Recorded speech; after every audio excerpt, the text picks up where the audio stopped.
Good afternoon, good morning, good evening.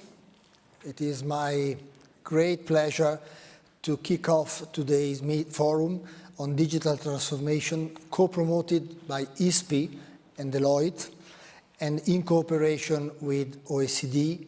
And this high-level forum was preceded a few days ago by the one on climate change, April 29th, and it will be followed by the second edition of the Global Policy Forum on the most pressing global issues, again co-hosted by ISPI, OECD, Bocconi University, and T20 Indonesia on June 2021. We are extremely happy to be working with our friends in Indonesia.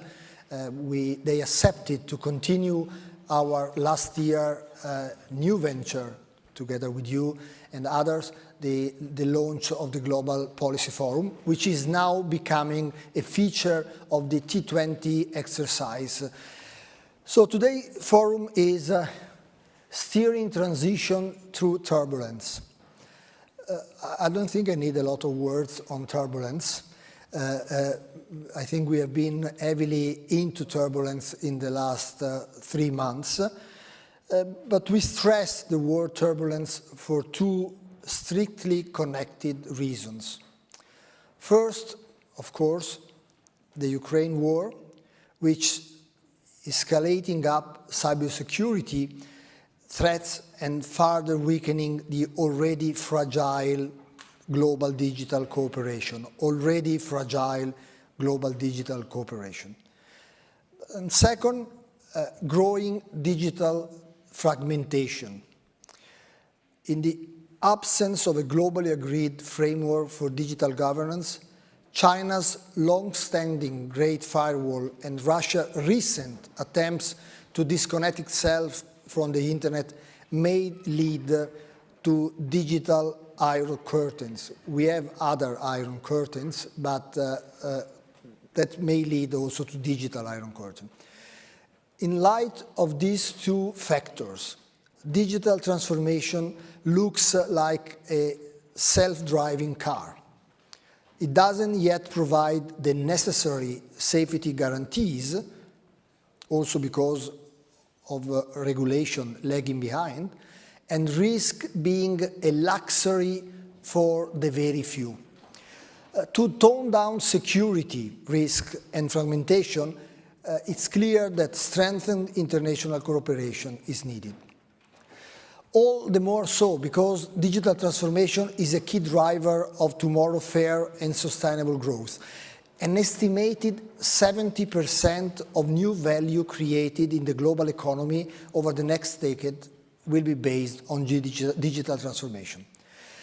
That's why today's forum is more important than ever, even if we are all at ISPI, and not only at ISPI, very much focused on the dramatic events in Ukraine.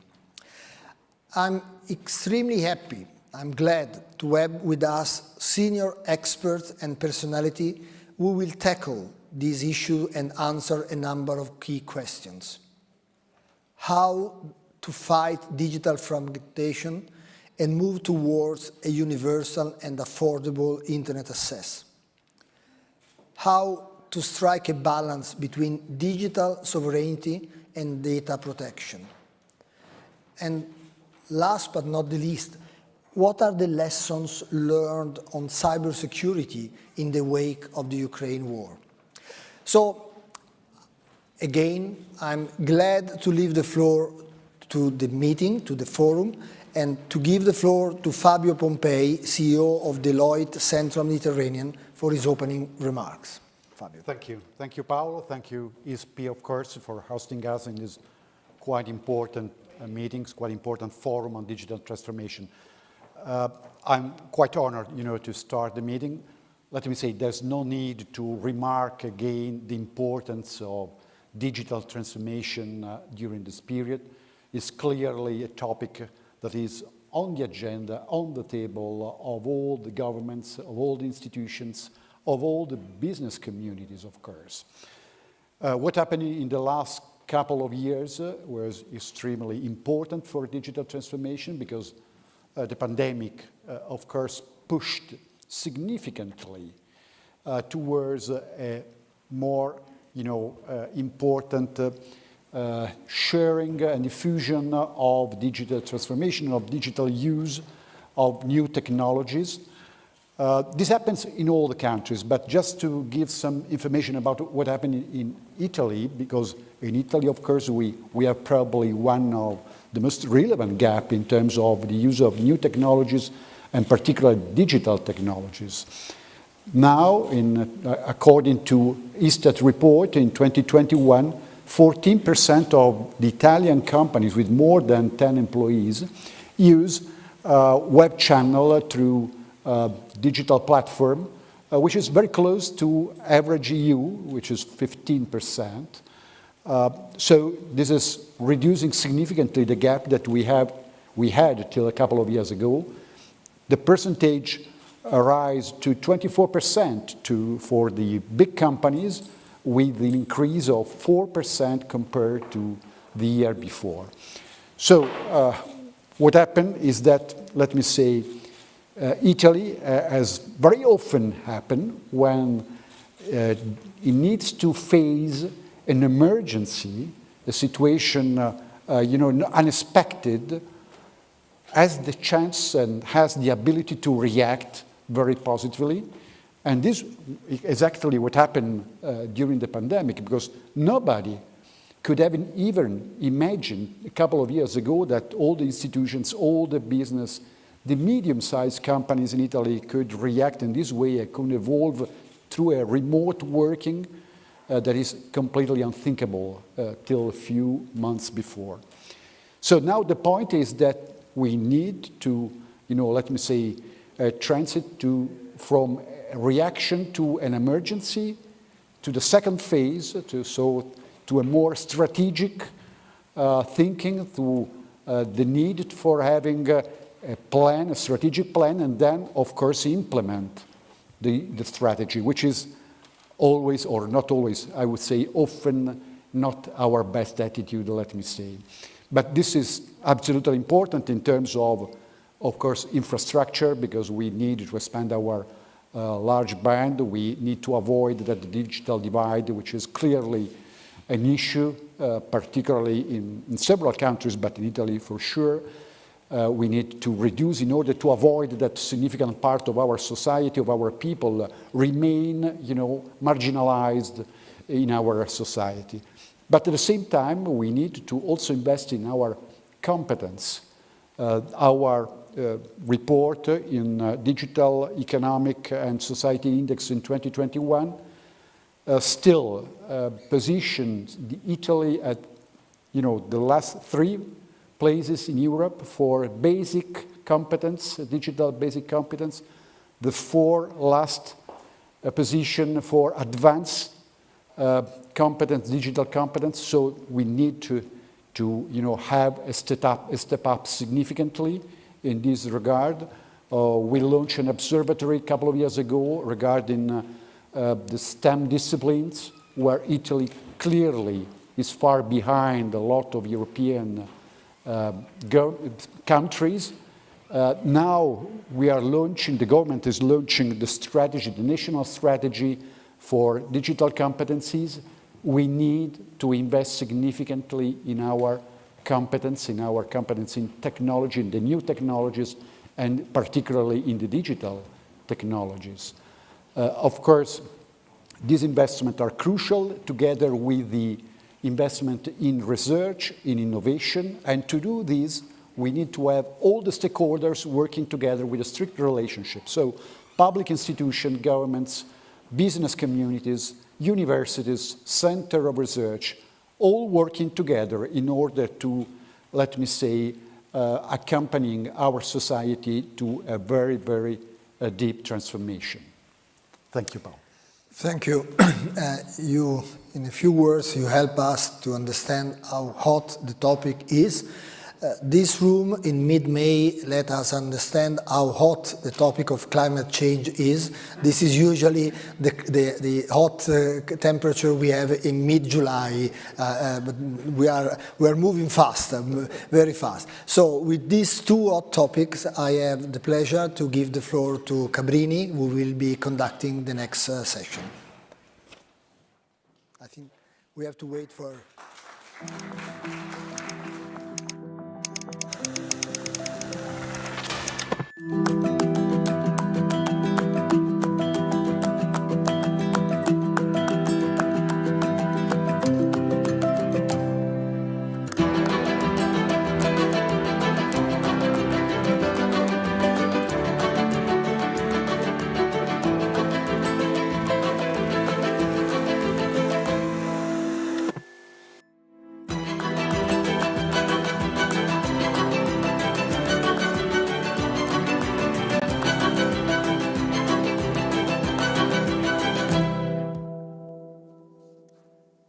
All right, welcome everyone to the opening session on the Forum on Digital Transformation. In this session, we're going to have some initial remarks in the form of keynotes from 4 distinguished speakers that you already saw in the image right behind me. Now, we're going to have, during the afternoon, people here, physical guests, but also people connected, and this is the case for this opening session.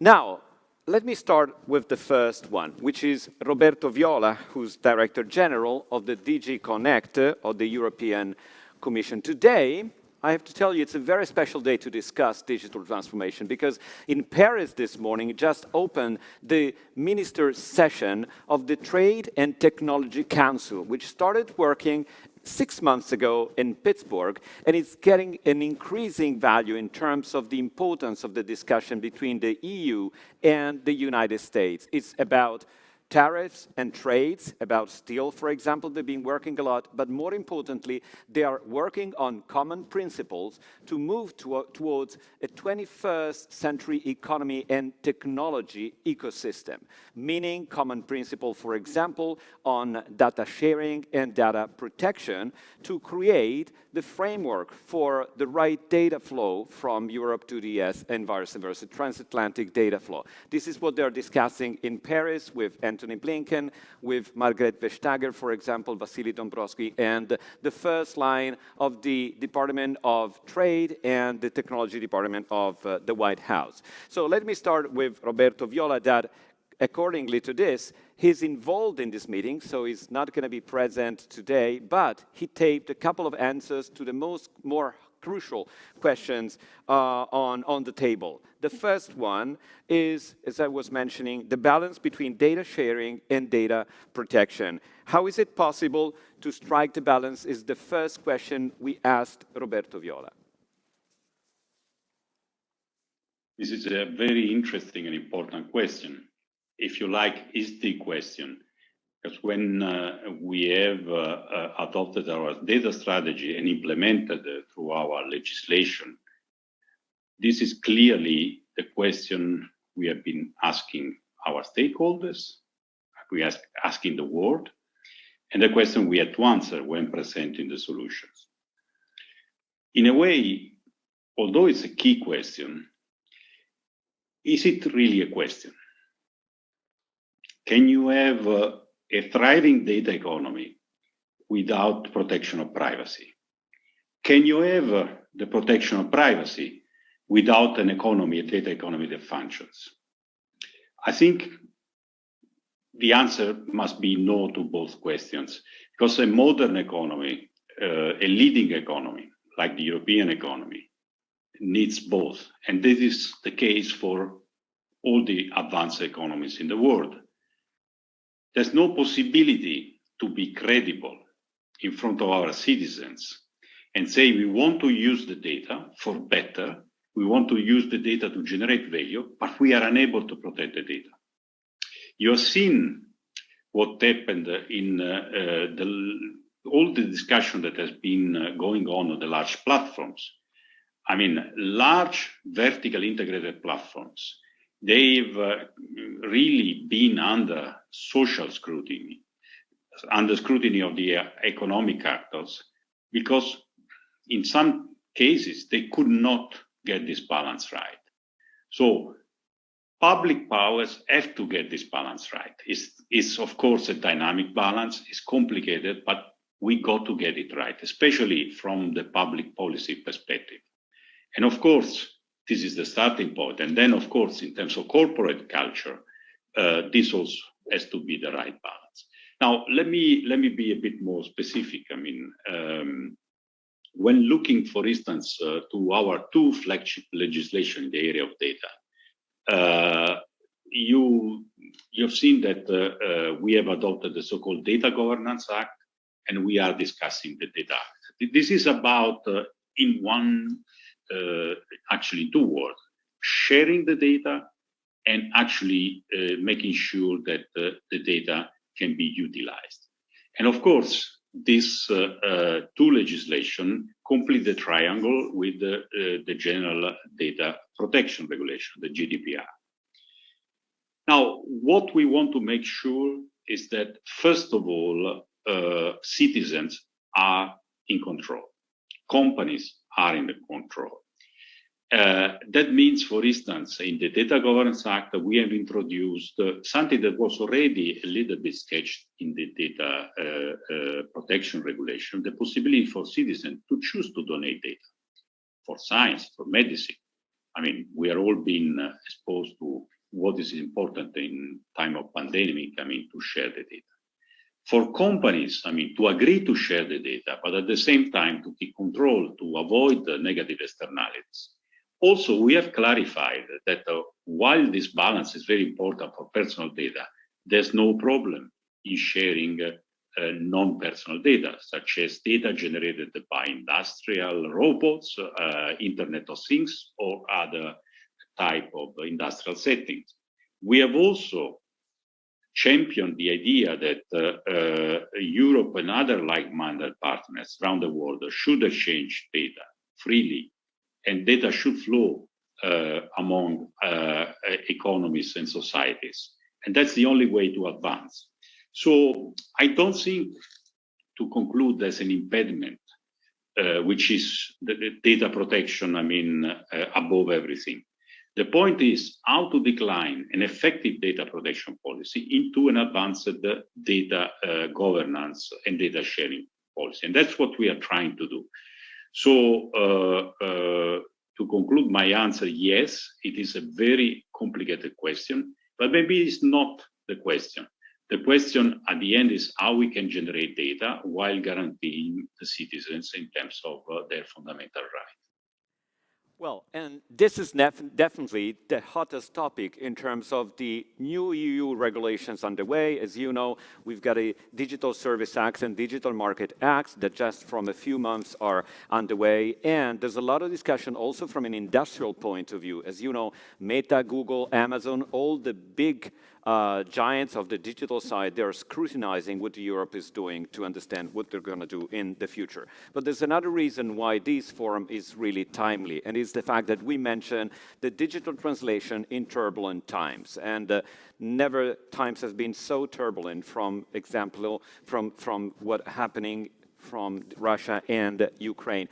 Many were expecting that digital warfare would step in brutally in this war. And in general, cyber war is at the center of the attention. Now, we asked Roberto Viola, what does he make in terms of the effort of the European Union to make cybersecurity better for individual member states? And how does it fit within the EU strategic compass?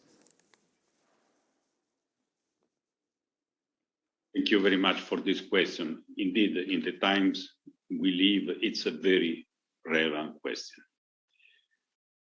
You know, it's really, I mean, difficult to come out, or hopefully to be about to come out from a pandemic and being in this tragedy, which is the return to war in Europe, and being confronted with Russia's aggression against Ukraine. But we have learned certain lessons through the pandemic. And I think one lesson we have learned is that when Europe is threatened by a very large scale crisis, by a crisis that shakes the fundamentals of our society and economy, there's only one answer that works, which is the European answer. And the reason why we are seeing the light at the end of the tunnel of the COVID pandemic is because we have had a European response with a vaccination plan, with a COVID certification, and all the tools that we have deployed to fight the pandemic. It has been a race in terms of solidarity and working together, where European institutions, member states, businesses, civil society have worked together. This teaming, this winning team, allows us to look a little bit more relaxed to the future of this pandemic. And when I look at the way Europe has organized the managing the pandemic crisis, I think the key has been that at European level, we have been responsible for the coordination, for the vaccination plan, for making sure we had the digital certification working all over Europe. And then member states did implement the vaccination, did implement the COVID certification and the other remedies that were necessary. But the central purchase of vaccines, of medicines, the central handling of digital certification has allowed an orderly way of fighting the pandemic.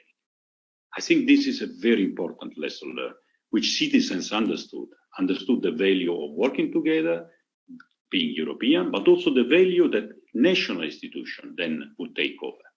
And I think the same, exactly the same applies to cybersecurity. You know, cybersecurity is a large threat to Europe, and not only in this current situation, but also in the future. Unfortunately, cyber threats are here to stay. They are risk number one, or one of the top risk for companies. And that's why in the new directive for cybersecurity, we want that the board of companies, the C-level of companies, is responsible for cybersecurity policy and protection of companies. It is a threat for administration. That's why in the new law, European law, we want administrations to be fully aware and responsible for managing the cyber risk.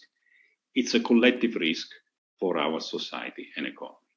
So that's why we need the same reflex as the COVID pandemic. We need to be working together to have a common answer to handling cyber crisis at European level with European solutions. And then, of course, let the national institutions, the cyber agencies, the intelligence agencies, the defense agencies, of course, the private sector, to actually do the work when it comes to handling this, but as part of a team. And that's exactly what we have learned out of COVID, that we are determined to do the same when it comes to cybersecurity. We are doing this as we speak for dealing with what we are faced in Ukraine, but there's still a lot of work that we need to do, and we need to do it together. And for sure, to conclude, this is fully in line with the strategic compass. To be stronger in terms of our strategic ability in cybersecurity is one of the fundamental elements by which we can protect our citizens and our economy. Well, we thank so much Roberto Viola, Director General of the DG Connect, the European Commission, and even though he's working at the Trade and Technology Council today, he wanted to be here, and I think it was relevant to open with his point of view. But now we do have live speakers, and we will broaden our perspective from the European Union to Asia, to the United Nations, and to Africa. Let me introduce, and I think we can show all the guest speakers here, and our big screen. So welcome to Yuko Harayama, former executive member of the Council for Science, Technology and Innovation of the Cabinet Office of Japan. Welcome also to Lindwe Matlali, founder and CEO of African Teen Geeks, and Maria Francesca Spatolizano, Assistant Secretary General of the United Nations for Coordination and Interagency. Let me start with you, Maria Francesca Spatolizano, because we know that at the center, one of the pillars of the UN agenda is the Global Digital Compact. What do you mean by this, and what does this consist of? Hello, and thank you, everybody. I'm very pleased to be with you today in my capacity of ASG of DESA, but also as the acting tech envoy of the UN Secretary General. And let me start with the why part of your question. Why do we need this global digital compact? Now, clearly, managing rapid technological change is a defining challenge of our time, and the world has seen how these technologies, the digital technologies and the internet, have fundamentally altered the way we live, we work, especially during the pandemic. So this high-level forum addresses issues which are crucial, and the very topic of transformation through and by digital technologies go to the heart of the UN main leading document recently agreed, the UN Agenda 2030, which is about delivering on sustainable developing goals, which are associated with this agenda and that every member state has subscribed to. So what I'm trying to say is that leveraging digital technologies is critical to leaving no one behind in the digital age. And think if we succeed in leaving no one behind in the digital age, this will give an enormous acceleration to the delivery on these goals, which include education, which will allow to provide more efficiently health services or financial services and other social services to our citizens and business, which will help countering climate change, and just a few examples here.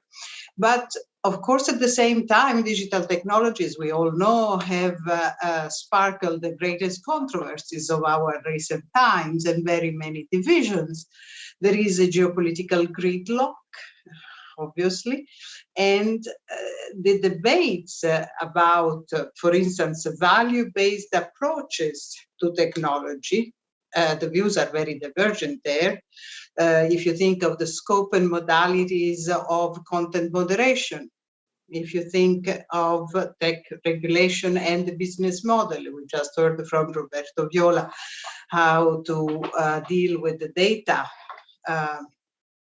But there is also a lot of consequences in due to the use or misuse of digital technologies. There is consequences about the trust in the information, misinformation, etc. So these digital technologies can be the new face of inequalities. And I just have to remind you of the figure here. Over 2.9 billion people are still offline. We think everybody is connected. No, there are almost half of the world who is not. And these are mostly women and in developing countries. So even those who are connected, sometimes, relatively often, they are within the range of connectivity, but they are unable to access and use the internet because of economic reasons or because they lack the basic skills to do so. So, and then when you are connected, of course, there are threats, child sexual abuse or harassment online, including of journalists and civic defenders, violations of human rights. So all this means that we need to do something about it. We can't leave it to self-regulation. It's not a sustainable proposition as it's been, so far a very open space. We want to preserve the openness, but we need to give some common principles or rules of behavior. So the United Nations, and this is, now I come to the what of your question. The United Nations has risen to the challenge, we believe, providing leadership on these issues on a global scale. The Secretary General, from his 2020 roadmap for digital cooperation to his more recently Common Agenda report, September of 2021, he has made the digital a priority of his action, and he has called for a more open, free, and secure digital future for all. And in particular, he has called for this global digital compact to be agreed at next year's Summit of the Future in September 2023. The compact itself is, we see it as a once-in-a-lifetime opportunity to bring all of us, governments, the private sector, and civil society together to agree on common principles that should underpin our digital future. And it is basically a means for us to discuss and to address these digital issues. There are 7 of them which are listed in the Common Agenda, but there is room for others if they are relevant and there is consensus to address them. And so the opportunity to forge this new shared vision for global digital cooperation, which is anchored in UN values. And I highlight this because this is exactly what member states, heads of states, governments have called during the commemoration of the UN 75th anniversary in 2019. So the Office of the Tech Envoy has just opened, and this is an information I want to share with you, a public space, an inclusive public space on our website, where else, to gather inputs and views from everyone, everywhere, to prepare for this digital compact. And I invite you all and your organizations to engage with the United Nations and to contribute to the compact.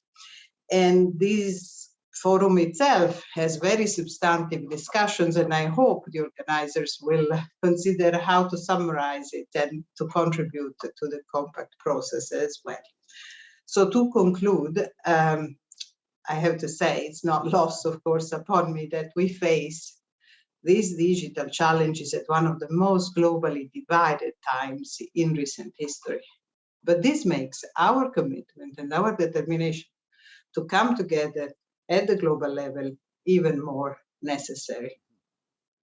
Oh, well, thank you so much for this, Maria Francesca Spatolizano. And just before we leave you, just another quick question, because you reminded us that today 2.9 billion people are offline globally. And we know that one of the ambition of the United Nations by 2030 is to allow universal access to households and school to the internet, and also to provide basic digital skills to all that are 15 plus globally. But the question is how to achieve it, how to fill the gap.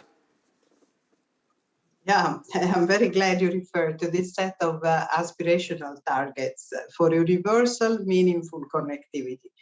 And the Office of the Secretary General Envoy on Technology and the ITU, the International Telecommunication Union, have launched just last month.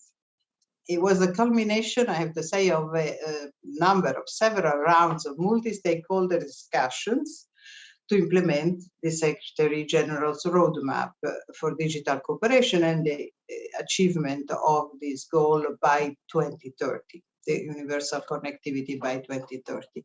Now, these targets are really important in a very concrete way because they provide the means to measure progress and form the basis of general cost and investment estimates. All of this is fundamental to design realistic and action-oriented policymaking and effectively programming policy interventions by all stakeholders. ITU is now looking towards further building on these targets and will issue a report on the state of global connectivity, as well as working at the development of an online dashboard for countries, which means that each country will be able to see where its strengths are and to identify the gaps it needs to address in order to provide full connectivity to its citizens and business, a little bit like the report we heard about at the beginning of this session from the CEO of Deloitte. And my office, the Office of the Tech Envoy, is also working with other key partners to promote universal connectivity in a number of ways and adapted to local conditions, because of course situations differ in different countries. So, for instance, ITU has launched a groundbreaking, really, Partner to Connect digital coalition, which is a multi-stakeholder alliance aiming at fostering meaningful connectivity and digital transformation globally, with a focus, not limited to it, but with a focus to the hardest to connect communities, whether they are in least developed countries or landlocked countries or small island developing states.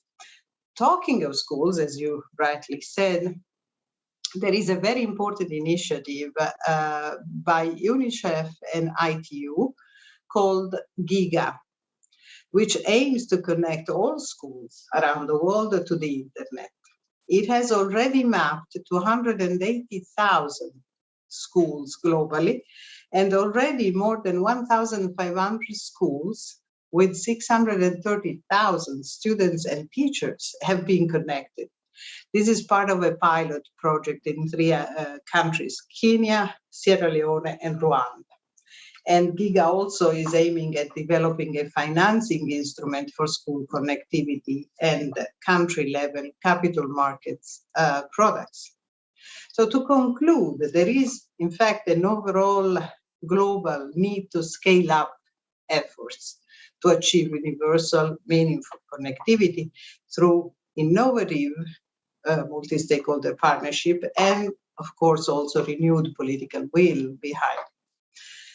And going back to your first question, I think it's important that we all advocate for the Global Digital Compact to contain a resounding call for the world to achieve universal meaningful connectivity by 2030, accompanied by concrete actions and commitments. And I count on all of your support. Thank you very much. Thank you, Maria Francesca Spatolizano, for this very relevant update on the UN perspective on digital transformation, digital compact, but also this aspirational target by 2030, which would make a great difference. And with this, let me move to Yuko Harayama, and that was a former executive member of the body of the Japanese cabinet dedicated to technology and innovation, but he's also a member of the OECD Observatory on Artificial Intelligence Policy. Now, artificial intelligence is reshaping our world, not just the economy, our lives, and in perspective, is the strongest force and fastest force that is reshaping technology forever. So what's your take on how artificial intelligence will also change the way we work, our workplaces, and we are in the way of the transition between the pre-pandemic and post-pandemic world. What's your take on this? Thank you very much, and thank you for having me today for you. I was participating to the mostly on the global partnership on AI. As you know, it is an initiative initiated by Canada and France, launched in June 2020. Actually, we have 25 members. We have OECD as acting as a secretariat and respecting OECD AI principles. And it's aimed to bridge the gap between theory and practice on AI. And we have a working group called Future of Work, and I was co-chairing this working group. So as such, we try to not making the projection or prediction of the future, but exploring the potential and transformative power of AI while carefully examine potential negative impact of AI on the workplace, such as biases, inequality, or privacy concern, to ensure that we will have fairer and better work conditions in the future. Today, the expectation of job creation and the fear of job destruction are present simultaneously. For sure, the increasing use of AI will affect the organization, quality, and the nature of work. But still, we are just at the beginning of a more profound transformation, not only in terms of businesses or work practice, but also society as a whole and human to be human. And what we observe today is that AI is affecting different group of workers through different paths, the way we organize our work and even the scope of work. In fact, the capacity of humans is tested, competed, and challenged by AI at the workplace, raising the question of a competitive advantage of human vis-a-vis AI, not only in terms of manual tasks, but also cognitive tasks. So if we look at the work practice, we see the emergence of new ways of organizing work, such as the distributed work, remote work, or task-based work, and the trend of decoupling, where we work is done and the physical workplace is ever expanding, and all supported by and assisted by digital technology and AI. And these trends have been consolidated under COVID-19, and it's become practice now. We also can mention that the value of work is changing. The motivation of people to work is diversified today. This far beyond the classical work-leisure dichotomy thinking. So not only considered as a source of income, people see their work as a way to personal developments or fulfillments, a way to fulfill useful to your surrounding and to serve society more broadly. Thus, the concept of work should be revisited while assessing the impact of AI on workplace. So having said that, there is a gap between what is expected, predicted, or promised and the reality. So still limited, but AI is already introduced and adopted in the workplace.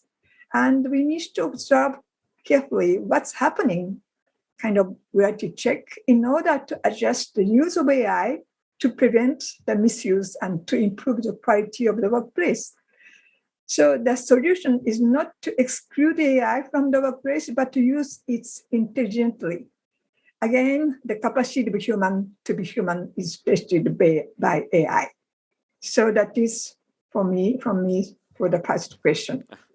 Well, thank you for this. But as we hear, for example, in Italy, we still struggle to get a move to an Industry 4.0 business model, which is digitizing traditional manufacturing. You are already looking at a society which is 5.0. I know you are one of the initiator of this idea, which is a society which is based on technology, but human-centric. Can you tell us more on this and how, in your idea, in this society is going to work? Thank you for mentioning Society 5.0. Just short history of Society 5.0. We came up with this idea of Society 5.0 when we have been preparing our 5-year science technology basic plan in 2015. As you mentioned, we had Industry 4.0 initiated by Germany and expanding use of digital technology in the workplace, not industry sectors. But we have thinking about the context where we are in 2015. It was a time of accelerated change in terms of technology, digital transformation in place, connected network society, increasing sphere of human influences, and increase also uncertainty. So we see the limits of a traditional way of formulating scientific innovation policies, such as planning or providing a road mapping of new technologies. So as well as we see the need to enhance the preparedness for the unforeseeable future. So we try to capture what should be the guiding principle in kind of precept. So finally, we came up with the idea of shifting from technology-driven approaches to more human-centered approaches, and also society backed by and also empowered by scientific innovation, including AI, big data, and robotics, but respecting value of openness, sustainability, and inclusiveness. And as in line with SDGs from the United Nations, we wish to take everybody on board in this perspective. So what we can say today, after 5 years of operations, based on our experience with COVID-19, which imposed new rules of the game, such as constraint on the mobility, person-to-person relationship, and we had to change, visit most of the social institutions, which result with the increased inequality and social divide. COVID-19 was really pushing, accelerating digital transformation, including open science, and also the way of tracking peoples. And the reaction from the public and private sectors was already moving from, we see the virtual substituting physical, and also as well as we discover the sense of community and solidarity. This has been mentioned by the keynote speakers. And we have to really assess what is really essential. So here, in this context, key elements have been, again, law of scientific innovations, keywords preparedness, and also take responsible action for the future generations. So the question is, Society 5.0 is still valid. I think the way we are reshaping our society is always using technology, not used by the technology, but keeping human-centered approach is becoming more than ever before. And tackling the issue of COVID-19, we have to mobilize fully science, technology, innovation capacity to develop vaccine, therapeutic diagnostic tools, and also to understand the impact of COVID-19 on our society and human beings. And also, we see the sense of community at the heart of all action to take care of society. And the key issues of everybody on board is really becoming must, because since increased inequality and social divided observed. So to conclude, as I would say that we need to take socially responsible action for the future generation and for preserve our democracy, and sharing the value of inclusiveness, sustainability, openness is critical more than ever. And we have to act different in the way to rediscover the sense of community and solidarity and preserve human touch. So we need to take action with a multi-stakeholder approaches and by reconciling private and social benefits. I think this is covering within the concept of Society 1.0, and we can take as such and then to lead in the future oriented actions. Yeah.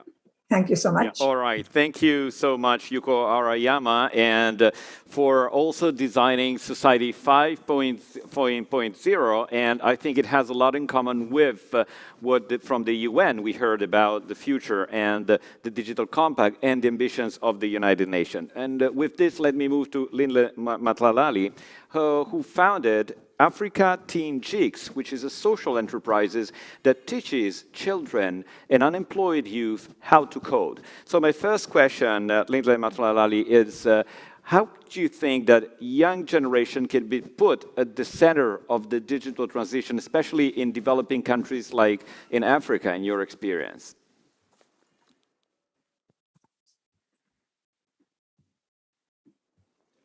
I'm afraid you're on mute. I just realized, sorry. Good afternoon, everyone, and good morning, depending on where you are in the world. Thank you so much for having me. I think it's for the developing countries, we can't just talk about digital transformation or even exposure without talking about access. And we can't also talk about access without talking about infrastructure. And you can't also even start discussing infrastructure without dealing with the elephant in the room, which mostly for us specifically in Africa, if I have to be specific, is corruption and looting that we see, where a lot of state resources don't reach the people that it should reach. And that meaning that a lot of young people, as Africa, we are the youngest generation. And also we also are the ones that are most affected by poverty and unemployment. And we can't deal with that without dealing with the issue of the quality of education that the young people get. So that also brings in the importance of the roles of social enterprise and social entrepreneurs like myself, is that we end up becoming the bridge between government and assisting in providing solutions to the people who need it the most. And those will be the most vulnerable, the poor, most of them who also don't have a voice and who are not able to go and speak up. And also because of the lack of education, they're also not equipped to even make the right decisions in terms of choosing their leaders. Because unfortunately, it becomes the consequences of the leadership we have, it also impacts the generations and future generation. And that's why for us specifically is that, as we've been recently, we just started partnering with the Christensen Institute in the US, that Professor Christensen was one of the guys who actually discovered, the guy, we call it the father of disruption innovation. And his last book that he wrote is The Prosperity Paradox. And for me, that was one of the most important books I think I have read, because it really focuses on how do you focus on teaching market creating innovation. And for me, that for reason that we want to train young people, not just on innovation, but specifically on market creating innovation, so that they can start working on solving the problems themselves, so that they can build businesses that also understands, that also deals with the societal issues that we have. For example, if you read that book, it talks about Mo Ibrahim, which I think all of us know, who actually started the cell phone industry in Africa. And we need, for not just Africa, but the developing world, you need entrepreneurs like that who understand that it's not just about the idea that you have. It's also important that as you build your solution, you fix also the other challenges that you'll have, from infrastructure that you have to build, from training of the staff that you need to employ. So and that is really important, that we raise young people who will become entrepreneurs, but also focusing on fixing the education in the country, in wherever country that you are, specifically in the developing world, where the quality of education is also a challenge. And I'm also excited that I'm part of the World Economic Forum Edison Alliance, which is focusing on digital inclusion in education, health, and finance. So it brings together social entrepreneurs like ourselves, businesses, government, and civic society, but people who already are doing stuff. So it's action orientated. And I think that's the most important thing, is that it's not just about talking about the solution, because I think for us as Africans, we speak about it. There's so many research, there's so many documents that we can read that tell us what the problems are. But what is now required is actually getting people who are passionate about getting things done. And also, unfortunately, which is sad for me to say, but not relying on government, because I think for us, the biggest problem in the developing world is actually the leadership that we have. Thank you. Yeah, absolutely. Thank you so much, Lindwe Matlali. But just a very quick question, because you mentioned societal issues, and we know that technology can be a force that fills the gap of inequality, but can also create more inequality and asymmetries inside society. In which conditions do you think that technology can play a role to make Africa more equal, in your experience? I mean, that is not a question about the importance of access to technology, and the fact that you and I are meeting. You are in Italy. I'm in South Africa. That just shows that how technology has opened up the world for all of us. So, but the issue becomes really that in developing countries, we still have to deal with the issues of bread and butter. And while COVID has shown the importance of technology and access to technology, many times, I think for many African countries that I've seen, even including ourselves in South Africa, the quickest thing that our leadership wanted to go back to is how do we go back to normal? But we know that normal is no longer, is no longer the right way. We can't be saying we want to go back to the way things were. Because if you go back to the way things were, we're going to still continue to have the exclusion that we have. I mean, as South Africa, we are the most unequal country, I think, in the world, according to the Gini coefficients as done by the UN, I think. So what that means is that we have to think, as we solve the problems and talking about digital transformation and inclusion, we can't not really deal with those issues of bread and butter. But technology, for me, is all access to technology is already part of issues of bread and butter. The world, seeing what is happening with Ukraine, the war in Ukraine and Russia, we've seen, seeing the world coming together to support the Ukrainians.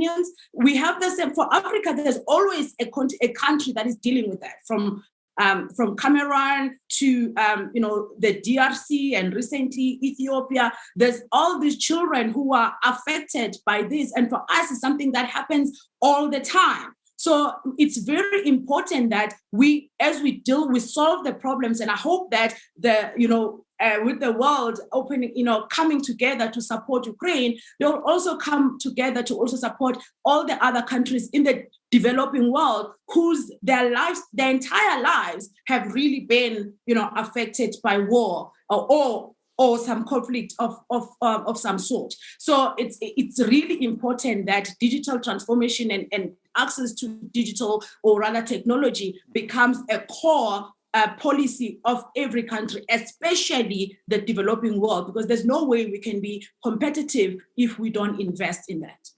Thank you. All right. Thank you so much, Lindwe Matlali, CEO and founder of Africa.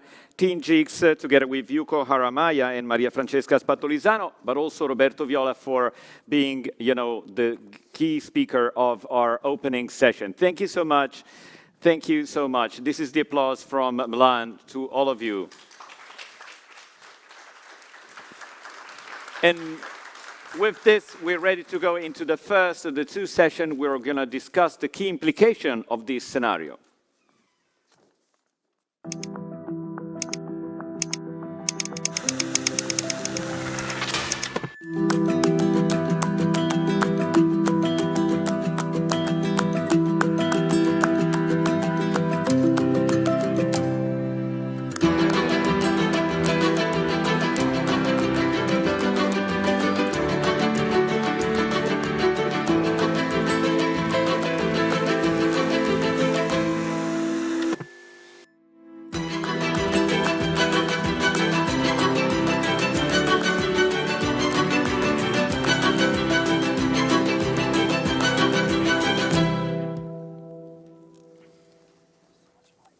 All right, Forum on Digital Transformation, what the key implications are when it comes to leading to a fair and sustainable growth. Together with me on the stage, Andrea Poggi, North and South Europe Innovation Leader of Deloitte. Thanks, welcome. And also welcome Pencho Kutzes, who's Senior Policy Advisor at CAS, Konrad Adenauer Stiftung. Welcome. And we've already got connected, and Katrina Deya, Director of Research of the World Wide Web Foundation, and David Jensen, Coordinator of Digital Transformation Subprogram at UNEP. So let me start with Katrina Deya, because we know that men globally are more likely, apparently, to be online than women. And how do you think it's possible to bridge this global gap, and how to work around this? Thank you very much. In fact, I was enjoying listening to the session before, because I think it was a great precursor to the kind of questions that we are having. And even some of the answers were actually there. So I'm even wondering, what am I supposed to be doing? But let me just cement some of the presentations, especially the fact that, I mean, this is something that has been said for so long. The men are more likely to be online than women. How do we bridge the gender gap? I think for somebody like me who's been involved in research in this area for a long time, it's getting frustrating because the gap is even growing wider. And yet we've been talking about reducing it. If you look at it, we know the internet, of course, is a tremendous force for equality and opportunity. We know there's a huge digital gender gap that's preventing hundreds of women from accessing the full benefits of the digital technology. Yet there are statistics that still show that men are 21% more likely to be online than women. And that's globally. But in the least developed countries, like where I am, it's 52%. Right now, the digital gender gap globally has reached over 55%. So we're talking about this, we continue to talk about this gap. It's just one of the ways that the internet is actually, for example, the internet is not working well for men and women. So it's from gaps in digital skills that I think was discussed in the first session, to online violence, to the abuse that's actually impacting the safety and rights of women. So if we don't understand the ways women and girls are prevented from using the internet fully, we will not achieve digital equality. So that is some of the areas of research we are focusing a lot on. And also we must be able to know that the digital gender gap is not a women's problem. It's not a women and girls problem, it's everyone's problem. So, and countries are actually paying a huge economic price when women are left behind in the digital revolution. We recently did a study in the Web Foundation, for those who may have seen it, on the cost of exclusion of women and girls. And we've got evidence, empirical data. I'll just give you a mind-blowing figure that it's estimated that $1 trillion has been lost in GDP over 10 years in the 32 low and lower middle income countries we studied, simply because of excluding women. So I think, I could speak about this forever. I know somebody mentioned about governments, but the only way to succeed is also governments must publicly commit that they're actually working to close the gender digital divide, not lip service. I've gone for enough meetings where there's lip service. There has to be evidence of approaches to overcome the many barriers that of women's access and participation online. And whether it's literacy, whether it's skills, whether it's social pressures, there's a lot more that can be done. So maybe can I just open with that and allow others, and I'm sure I can come back. Yeah, that was really interesting. And let me move on a different aspect of the digital transformation with Pencho Kudzev, because, I think Pencho Kudzev that the concentration of power in what they call the gatekeeper, the digital champions, has never been so incredibly high in history, in economic history.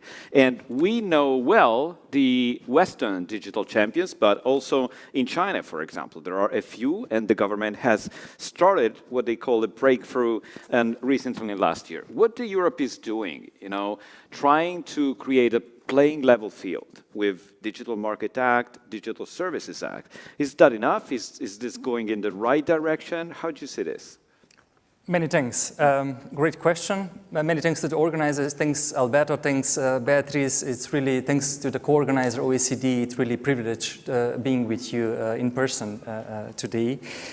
The Digital Markets Act is something that we should celebrate it in Europe. Finally, it took too long, and we got it finally thanks to the French presidency. We have produced too many studies, and we could have done it much earlier. We have great experience when it comes to some landmark cases in Europe. I'm thinking of the Google shopping case or the Amazon case. We have learned a couple of days ago something about the Apple Pay case. We know something about the Facebook case in Germany. But all this takes too long. On average, one abusive dominant case against the gatekeeper takes about 7-8 years. So the result comes too late, and the gatekeepers are really happy to take the fine into account, that they are going to pay it 7 or 8 years later, when they have already foreclosed the whole competition around. So, fixing the problem, and that's it, restoring the balanced digital competition, is much harder than taking preemptive measures.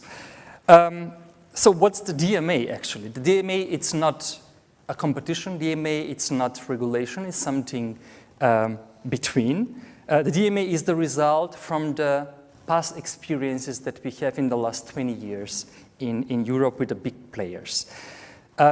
It addresses gatekeepers. According to some calculation, it addresses 15 undertakings. We're going to see the first result in the beginning of next year, beginning of the summer. The European Commission is probably going to designate 5 players: Meta, Amazon, Google, Facebook. And 6 months later, we're going to see the first obligation from the toolbox. We have 21 do's and don'ts in the Digital Markets Act, and we're going to see how it will go. Those kind of prohibitions, I just want to mention a couple of them, is like the prohibition of self-preferencing, the prohibition to combine data from different sources. That's the case of Facebook in Germany. That's the obligation to be interoperable, but the interpretation will be crucial. It will take years till we find a common language when it comes to the implementation of the GDPR. So to come back to your question, is the DMA the right answer? Definitely yes, but if we are only serious about it. I'm saying this thinking of the GDPR, because we have also landmark legislation in the world, but we were not serious when it comes to the enforcement. There are senior scholars like Johnny Ryan who are saying if you implement the GDPR properly, you don't need anything like DMA or DSA. And maybe he is partially right. So we have now a complementary instrument that should produce a better result than the GDPR has produced in the past. We may expect great resistance. Finally, we are dealing with the biggest player in our economy with huge legal departments. And on the other side, we have the European Commission with, what I've learned, approximately 80 new staff personnel in Brussels and Luxembourg that should implement, somehow enforce the new legislation. In my opinion, that's too little. So the European Commission definitely need much more resources in order to implement new regulation. What's else needed is the Commission will have to develop the knowledge and the technical capability to understand data and algorithms. So they don't need any more lawyers in their department and really need more engineers really to understand how data is traveling from one undertaking to another undertaking within the holdings. And so the implementing the new regulation will be crucial, and it will be a challenge in front of the courts. To sum up, the DMA is the right answer. It is the right answer if we see the results in the coming 4 years. What does it mean? We want to see more contestable markets in Europe. We shouldn't save money on resources. I'm simply saying to the small and medium enterprises in Europe, try to rely on the Digital Markets Act and try to challenge the gatekeepers. And if we don't see the result in a couple of years, then we are doing something wrong. Yeah, definitely. And we started reminding that, US and EU regulators and government officials are discussing today in Paris many of these aspects, but missing at the table are the representative of these companies that when it comes to new regulation that are also threatening to opt out from the European market if the regulation will not go in that direction. In a word, do you think this is likely to happen or no?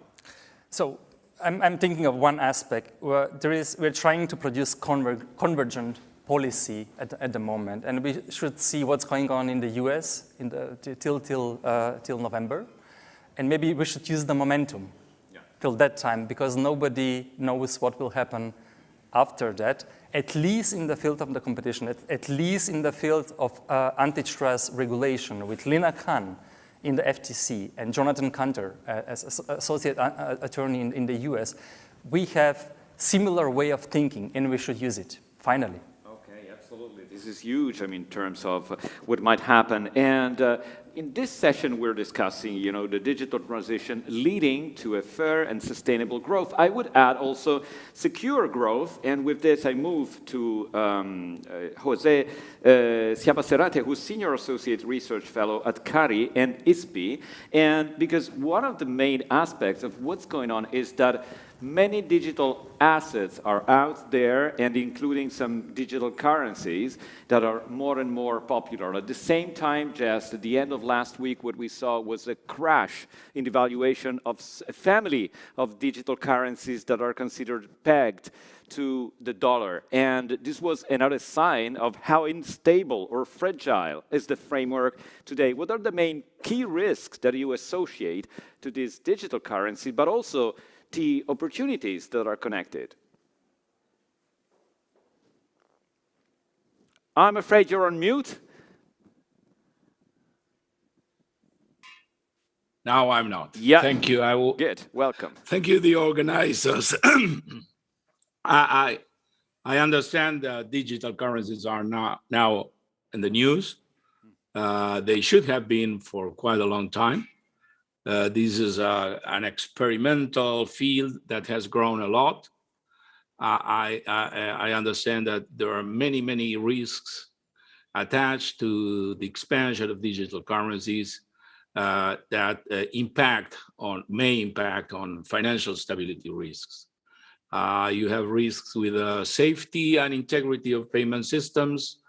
You have risks to market integrity and competition. You have a lot of risks attached to cybersecurity and operational resilience.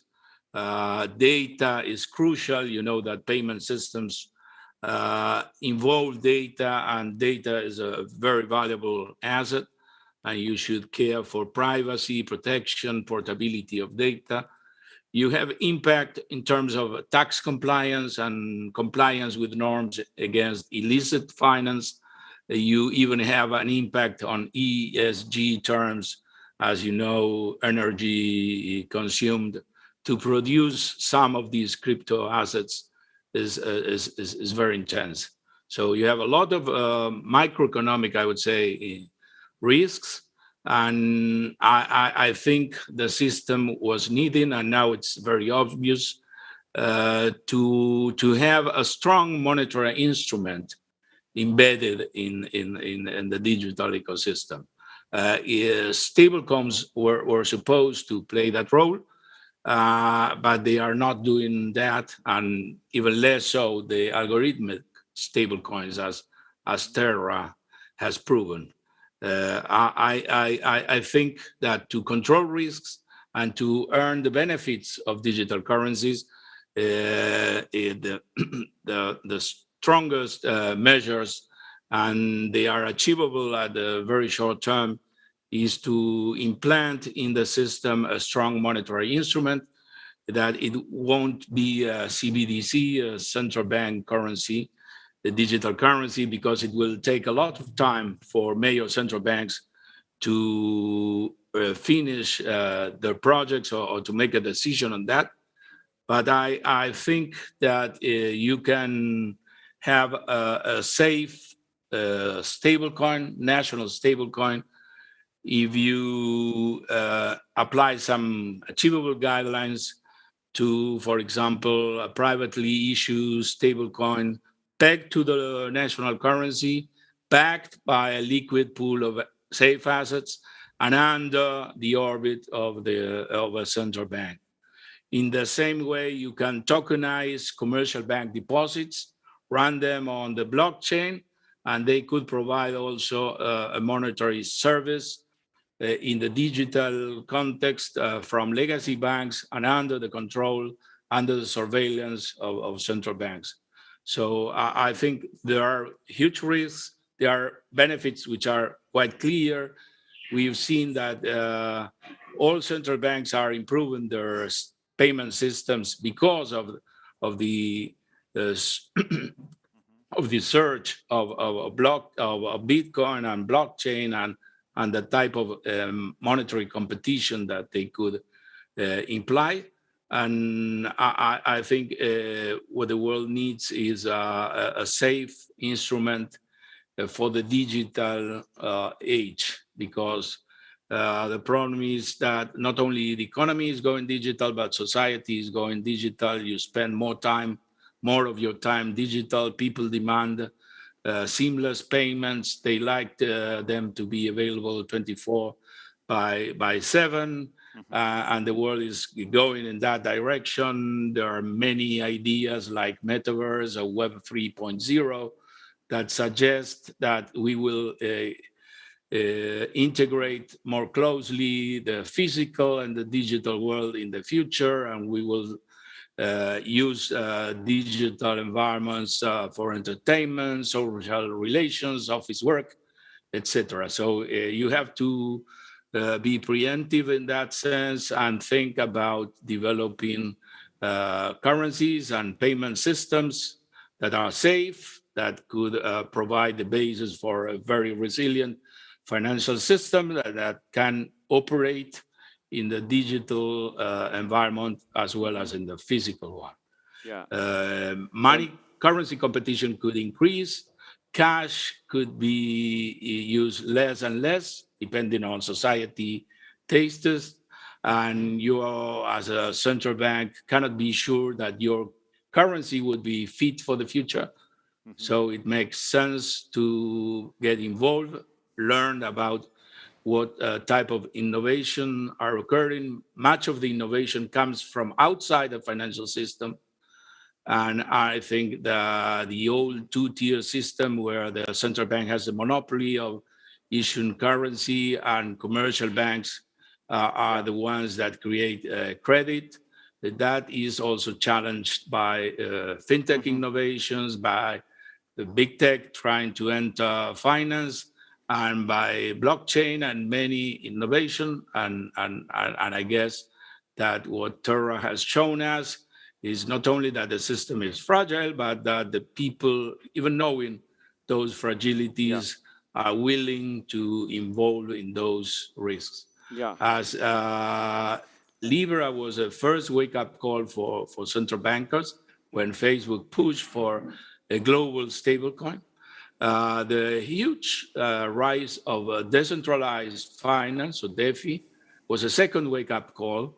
There's a huge decentralized financial system working aside, far from the traditional finance. And that is another thing that requires, as I said earlier, a very strong monetary instrument at the core. Yeah. And I think a commercial bank, stablecoin, under the guidelines of the central bank could provide the same service like that Terra was supposed to provide, and that it could be done better in a safer way with access to a lender of last resort, which was the key issue that Terra and Luna Foundation didn't have access to. Thank you for this, Jose Siabaserare. It's an urgent discussion, especially considering that these digital currencies and assets are really sexy for investors that basically are exposed to risks that they cannot exactly calculate. Last week in Milan, the digital transformation secretary here in Italy, Vittorio Colau, said kind of 10% of Italian investors are exposed to digital currency and asset risks, and 3% just entered the market during the pandemic months. But at the same time, protection laws are lagging versus the technology evolution. So there's a gap to be filled, and it's absolutely urgent. So with this, let me move to David Jensen, because a couple of weeks ago in this same space at HISPI, the first forum was on environmental transition, energy transition, climate change. So climate change and environmental transition are really connected with the digital transition we're discussing today. Where do you see the links, and how about how to take the best out of digital to help to fight climate change? Great, thank you so much. And thank you for the question. It's a fundamental question, obviously, to this entire debate. And this is the exact question that the Coalition for Digital Environmental Sustainability codes has been debating for the last year. Now, for those that are not aware of codes, it is a follow-up to the Secretary General's roadmap for digital cooperation. There are 1,000 stakeholders from 100 different countries inside codes. And this is really a coalition that's seeking to co-design an action plan for a sustainable planet in the digital age, as you say, bringing together digital technologies to really accelerate environmental sustainability. And the Codes Action Plan is trying to co-define a North Star, a common vision, a set of values, and a set of priorities for really bringing together digital and green transitions. Just to say that CODES includes experts from governments, private sector, academia, civil society. Germany and Kenya are acting as co-champions together with UNEP, UNDP, and others. So what are the key messages coming out of the CODES Action Plan? Well, there's a basic consensus on the need to catalyze 3 simultaneous systemic shifts to bring around or to bring together these twin transitions. And I'll give you them in short form. They are enable, mitigate, innovate. So let me go through. The enabling environment. We ultimately have to bring together the enabling environment to bring these 2 transitions together. And that involves connecting these communities. It involves training around digital sustainability. It involves the adoption of standards and establishing coalitions of common actions. That's number 1. The second big shift is about mitigating the negative impacts of digital technologies on the environment. And that's looking at emissions, energy, materials, e-waste, even misinformation. So we need a massive investment in what we're calling sustainable digitalization, right? Making sure the digitalization process is itself sustainable and that we mitigate the negative impacts of digitalization. And the third shift is really about innovation, right? How do we start to use technologies to innovate sustainability? And in this regard, we need to be investing in digital twins of the planet, circular economy, digital product passports, sustainable consumption, new governance breakthroughs, new knowledge, and a green digital just transition. And these are all collectively referred to as digitalization for sustainability. So these are the 3 shifts that the action plan talks about. And ultimately, everybody recognizes that to achieve this, we're going to need massive collaboration between governments, private sector, civil society to take them forward. So within this action plan, there are 9 impact initiatives that are recommended, and these are really designed to catalyze these 3 systemic shifts. So bringing together the digital transformation and the environmental shifts into a common twin transition. Now, this action plan will be launched 2 weeks from now in Stockholm Plus 50. And the other target to really influence the outcomes of this action plan is the Global Digital Compact. As was mentioned previously, this is a huge opportunity to really start to think about the vision and values for digital transformation. And we are hoping that the green element, the sustainability element of that can really be integrated within this global compact.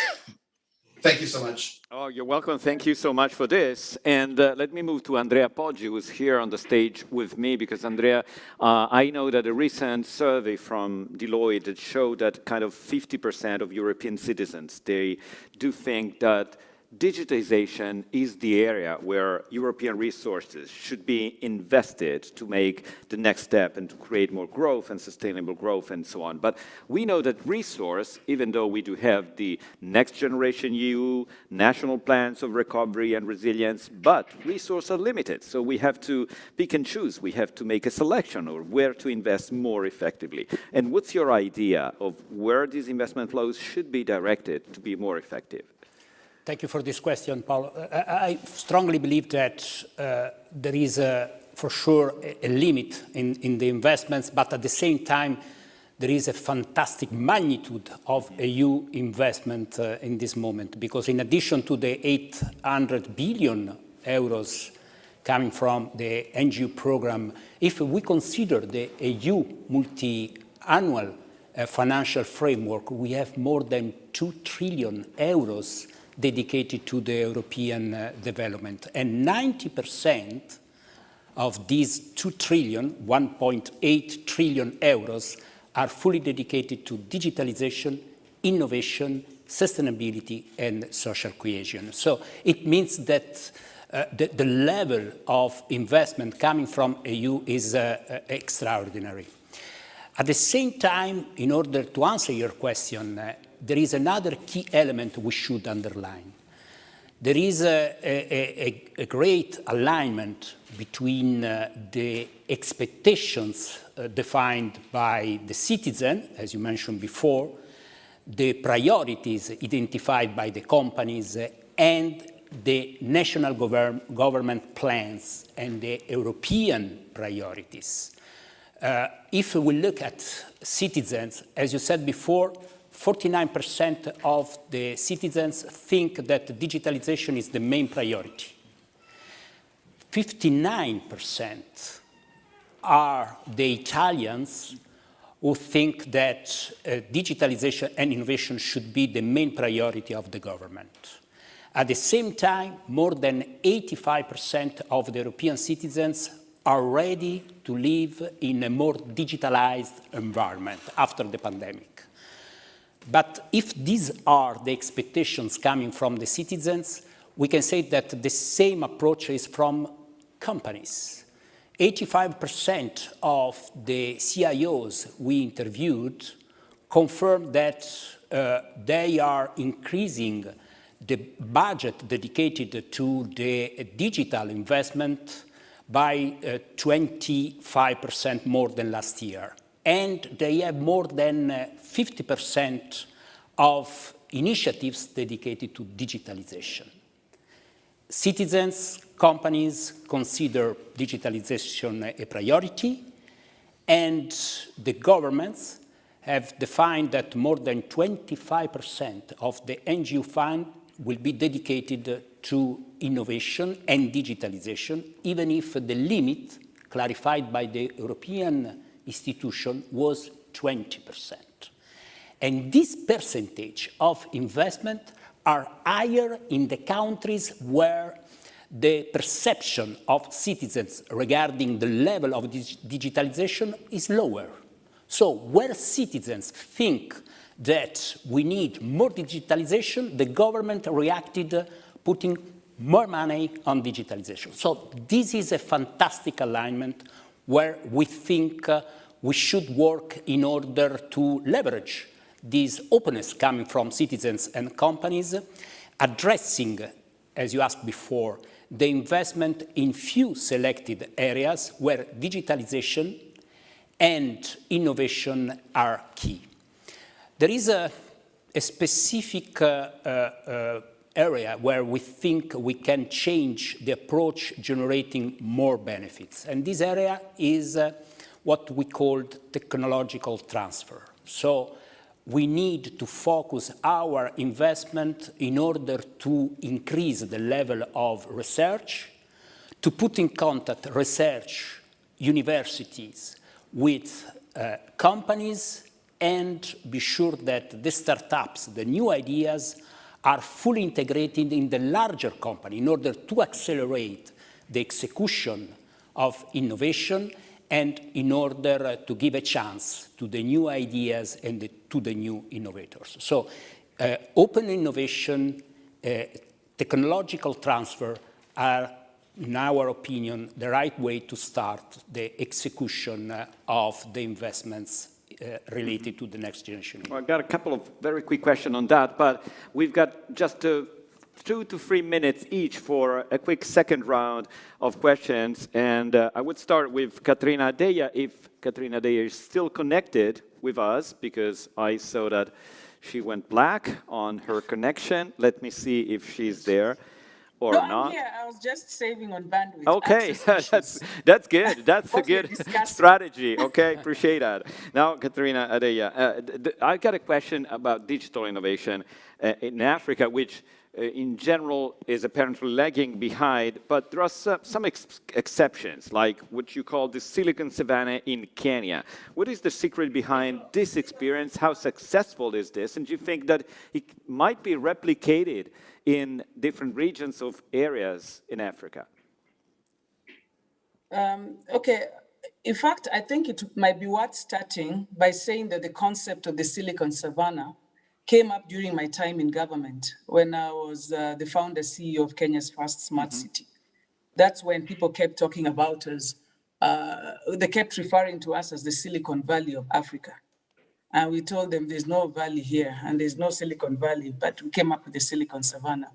But one secret behind our successful digital ecosystem is simply the youthful population, coupled with the right infrastructure enabling environment for them to innovate and scale their innovations. And also at the time, I'll say at the time because it depends. I think somebody earlier on talked about governments. But what I found a success then was championship from government. At the time, the president was very involved.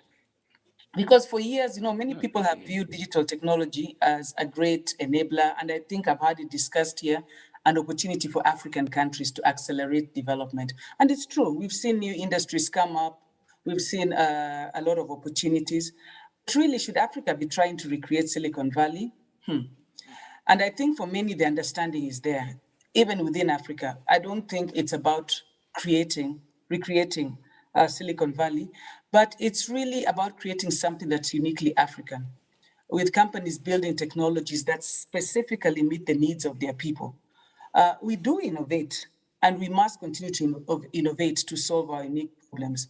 But I must emphasize, because I've had this question before about replication. If replication is to harness the creative potential of the young people in Africa, then I'm okay with that. If replication is to become more Western and mirror the DNA of Silicon Valley, then I have a major problem with that. So, Africa, as I've said, Africa is the home of many innovators. We've got dedicated population.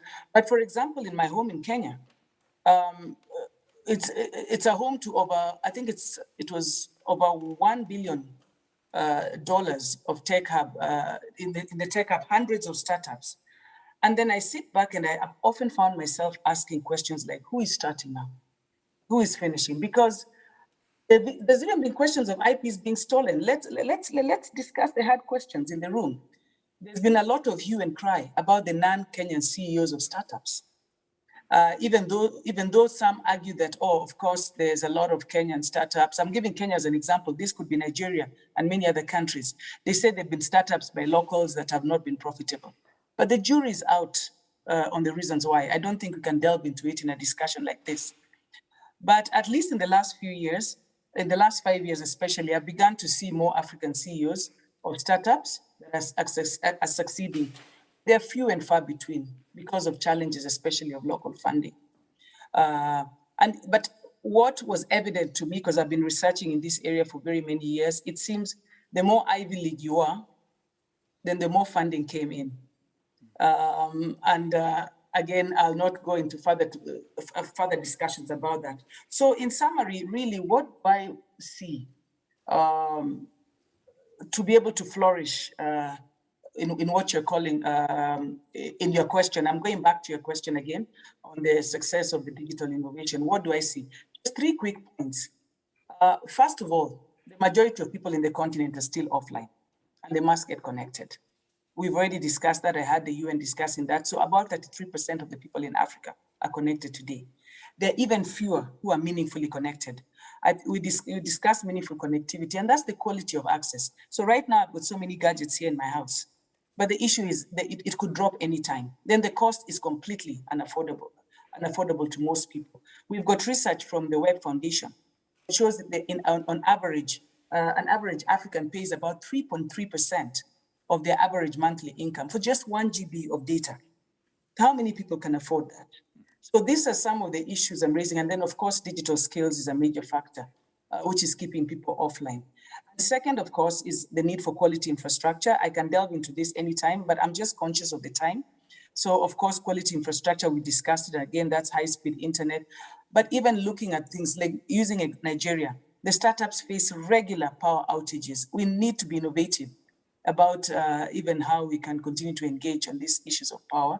People have been coming up with great ideas, but you find many of them running on very expensive power generators. Then finally, I think really simply, African startups just need access to capital. It's a difficult discussion, but it's a discussion that has been there because a fraction of the investment available in US and Europe. We just did a fraction of that.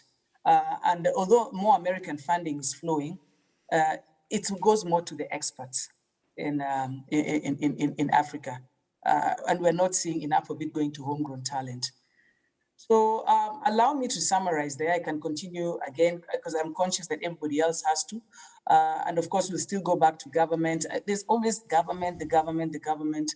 And of course, the government still need to invest and support to create a strong pipeline. And of course, education. So I'll leave it there because I think the issues are clear. But the potential is there and it's happening. So where there's a perception that there's still a need to kind of rescue, the challenges really is capital, access, affordability. And these are some of the issues to make sure that at least we continue to see the success we've seen in the last 5 years or so. Thank you. Thank you, Katerina. That was really impressive and also really challenging, thinking of what are the main ingredients that are needed to make this step from connectivity to access to capital market. And with this, let me get back to Europe and Chokudzev, because there's a lot of discussion about technological sovereignty in Europe. And it's all about the fact that we are lagging in terms of technology and we're leading in terms of regulation, or at least that's the way European feels in Brussels. What do you think is the condition to be sovereign from a technological standpoint and at the same time remain open for business for the rest of the world? I don't have the recipe, but when we were discussing the question, the first thing to my mind was how to strengthen the digital sovereignty of Europe while remaining open. The first thing to my mind was do our homeworks. When we think of the dependency nowadays, when you compare the situation with the energy sector, the dependency in the digital sector is even worse. We have 100% dependence on foreign players in Europe. So that's really terrible situation. So that's why the Commission is right in proposing the Data Chips Act to confront semiconductor shortages. That's a really important issue. But also another important aspect is to focus on more proactive policy and to leave aside the reactive policies. The DMA is reactive policy. It's just one part of the regulatory package in Europe. What also Roberto Viola mentioned it today, the Data Governance Act and the upcoming Data Act, which are really important for the digital future of Europe. So thinking of our homeworks, what to do first, we can do much more open data policy in Europe. So it's not the fault of the gatekeepers for having such a bad open data policy across Europe. We need much more and better common language when it comes to the so-called high-value data sets in Europe. Those are the data sets that show how our society perform. And we are waiting for the proposal from the Directorate of Mr. Viola for more than a year. So hopefully they are going to draft it in the coming days. So let's do more open data. Let's improve our e-government policies across states. It's not the fault of the gatekeepers for having such bad services in some countries. The second, what can we do more? We have mentioned the Data Governance Act. We need real incentives when it comes to data intermediaries in Europe. We have a strange way of thinking in Europe. If we want to have something, then we produce regulation. And regulation is not always good. Regulation is only good if it produces the welcome impact. And currently, I don't see any economic incentives in Europe for having new data intermediaries. What are data intermediaries? Data intermediaries are data institutions that should facilitate the data sharing in Europe, and closely connected to this issue is the issue of data donation in Europe as well. So when it comes to openness, yes, we are currently producing regulation because we have obvious market failures. The DMA is the answer of the market failure that we have. We don't have currently openness in Europe. We don't have counter-stable markets. We would like to facilitate the level playing field for new entrants in Europe. We don't have at the moment, and the DMA must be implemented in the coming years. We are producing the Digital Services Act because we have obvious threat for our democracy. Then we can't tolerate it, what's going on in the social media spectrum anymore. So it's really it's of crucial importance that the DSA also performs well. I've mentioned the issue of convergence with the US. Last but not least, openness is fine, but we shouldn't be naive. There are too many killing acquisitions going on in Europe. We should open up our eyes. And there are too many undertakings who are relying on foreign subsidies and who are active on European markets that are foreclosing the competition in Europe. So this must be stopped in the near future. Absolutely, that's very interesting. And also the antitrust profile of many operations is to look carefully. And José Siabasterate, you already covered many points, in terms of the future of digital assets and currency, including the central bank's digital currency, and we understood that it's going to take too long, in your perspective, to address the main challenges currently. But so, in a nutshell, what do you think should be the better approach? And do you think that, given the volatility, the extreme volatility and some crashes that we've seen in the digital asset spectrum, this is going to attract more attention in the future, or investors will be more careful and cautious on that? Well, investors are already talking of a Luna 2.0 version. So not that cautious. Governed by the same people that created the Luna first version. So don't expect these kind of investors be shy because of this thing, because if one thing follows with cryptocurrencies is that they have always lived in a very turbulent environment. Bitcoin, just to show you the risks, Bitcoin has came down 80% from their heights 3 times in its short history, and Bitcoin is still fighting there. So what I would say is I think we can afford a short-term solution to provide a stable monetary instrument, a real stable coin to the system. And that we can do that in a very short time span. And that should be, I think, the priority. And I do not know if I explained well, but you already have digital currencies in the form of commercial bank money, for example. Or you can just take a new chapter in the banking law, licensing safe stablecoin issuers as narrow banks, which is a thing they are, so they will carry less risk than commercial banks. And they can supply these highly liquid, risk-free asset as a deposit backed by federal deposit insurance and with access to the central bank balance sheet, which would provide liquidity in case of crisis, as it happened last week. In that sense, I would say you can treat stablecoin issuers as banks or a very special type of banks, and ask for them to have the reserves needed to do the backing. That is, they will need to have a pool of very safe and liquid assets under the control of a central bank, and the central bank could provide them access to the reserves. And you can do that for the digital space or the digital sphere as you do that for the real world. Alternatively, you can tokenize, I said, commercial bank deposits running on the blockchain, so in the digital area, and provide the same monetary service from legacy banks. So that could be done. That is, I think, a good response that could be made very quickly.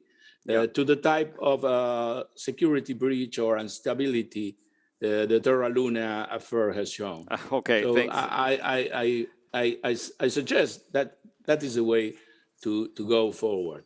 Thank you, Jose Siabaserate. Okay. We've got to wrap it up a bit. David Jensen, we're talking about technologies that from a certain standpoint are not so friendly to the environment. For example, blockchain mining or Bitcoin mining is not blockchain. Bitcoin mining is kind of consuming a lot of energy, for example. How do you make of this?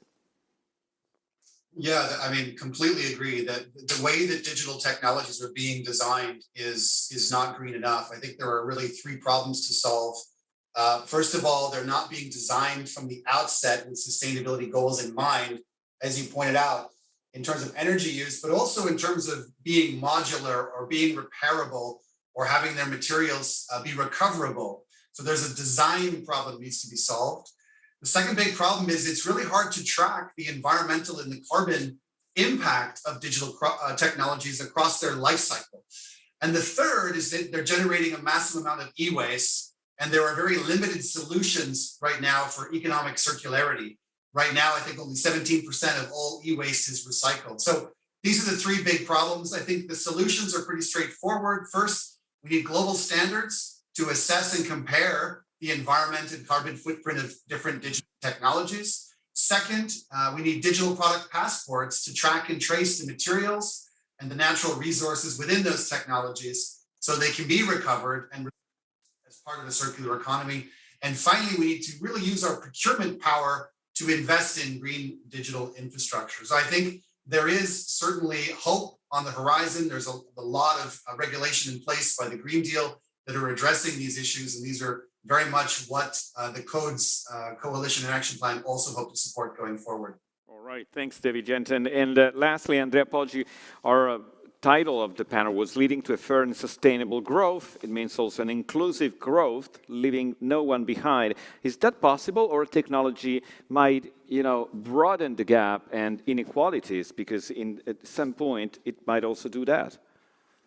It's possible, and in our opinion, it's mandatory. What is evident is that after the pandemic in particular, we are looking for innovation able to answer citizens' and individuals' needs more than before. Because in the past, the main reasons for digitalization program was to guarantee efficiency and cost reduction first. Now the priority, and the pandemic in this case helped a lot, the digitalization is clearly focused on guarantee that individuals are the center. And if we look again at the NGO investment, NGO projects, there is a strong focus on healthcare system, green economy, and it's evident quality of life, quality of work. If we think and if we underline the value of all the projects related to the transportation, to mobility, to proximity mobility, to the ability of the new projects to increase the level of access to the healthcare system, to the ability of the healthcare system to be more focused on the prevention and not only on the level of the cures. It's evident that the NGO program is fully dedicated to satisfy the individual needs. And it's evident that based on this, the pandemic clarified where are the priorities. Obviously, the precondition, as you said before, is that we are able to extend the connectivity to all the people, and the target we have in Italy to be sure that more than 70% of the citizens will be digital capable by 2026 seem to be aligned to what we have to realize, a more anthropocentric digitalization process.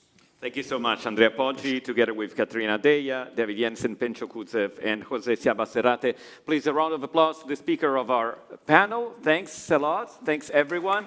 Thank you. And we are immediately ready for the second sessions on key implication.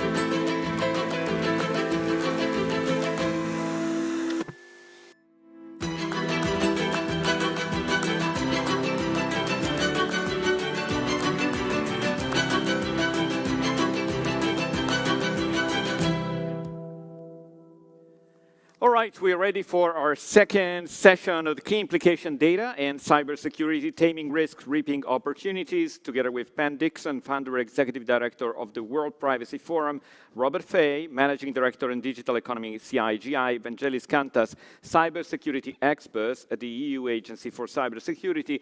We also have connected Samir Patil, senior fellow at ORF, and together with me on the stage here in Milan, Andrea Rigoni, government and public services global cyber leader at Deloitte. Let me start with Pam Dixon this session because we want to discuss data. We are in the data economy, in the data society, but we know there are high risk of illicit use of our data from different perspectives. What are the main risks for consumer, more specifically, that you can see today? Yes, thank you so much. It's a real pleasure to join you today. And this is one of my favorite topics to talk about. So thank you for the opportunity. So when you think about risks to consumer in a more digitalized space, you've really got to think across a very nuanced continuum of potential risks. And you need to think at a couple of different levels. So for example, you've really got to start with considering the ecosystem that you're looking at to determine what kind of risks already exist in that ecosystem. You've also got to look at more of a collective risk. Are there groups of people who may be more at risk than others? And then, of course, you get to political risks, which are very, very difficult to mitigate for. And then finally, you come to an individual level of risk. And all of these fall into different categories. But one of the things that has happened routinely in the discussion of risks of digitalization is that these arenas of risk have been mashed together or pushed together in ways that confuse the issues. So if I may, I'll just start with a couple of examples from, for example, an ecosystem level risk, and then kind of move through things. So at the ecosystem level, really, there are really a key risk, which is exclusion. And that may sound really strange coming from a privacy expert, but we have really looked at large ecosystems of data, including India's Aadhaar system, among many, many others. But the thing is that it ends up that exclusion to goods or services is really among the largest risks there. So for example, in Kenya, they have a national ID system. It's a wonderful technological system. However, there are 30,000 approximate people who are not allowed to get that ID. And the reason is because they are not considered to be eligible for citizenship, whether they were born there or not. That is a political risk that's attached to an ecosystem. And this is one of the very key ways that you see this developing. In terms of collective risks, one of the great collective risks that we're seeing over and over as economies develop are risks in terms of profiling and categorizing people. You see this in AI systems and in systems such as advertising, which are fueled by AI. So for example, you can have a person who is living in poverty. And once they're categorized in this way, what tends to happen is they get very, very promiscuous advertisements and leads for quite negative credit applications with very high interest rates and things like this.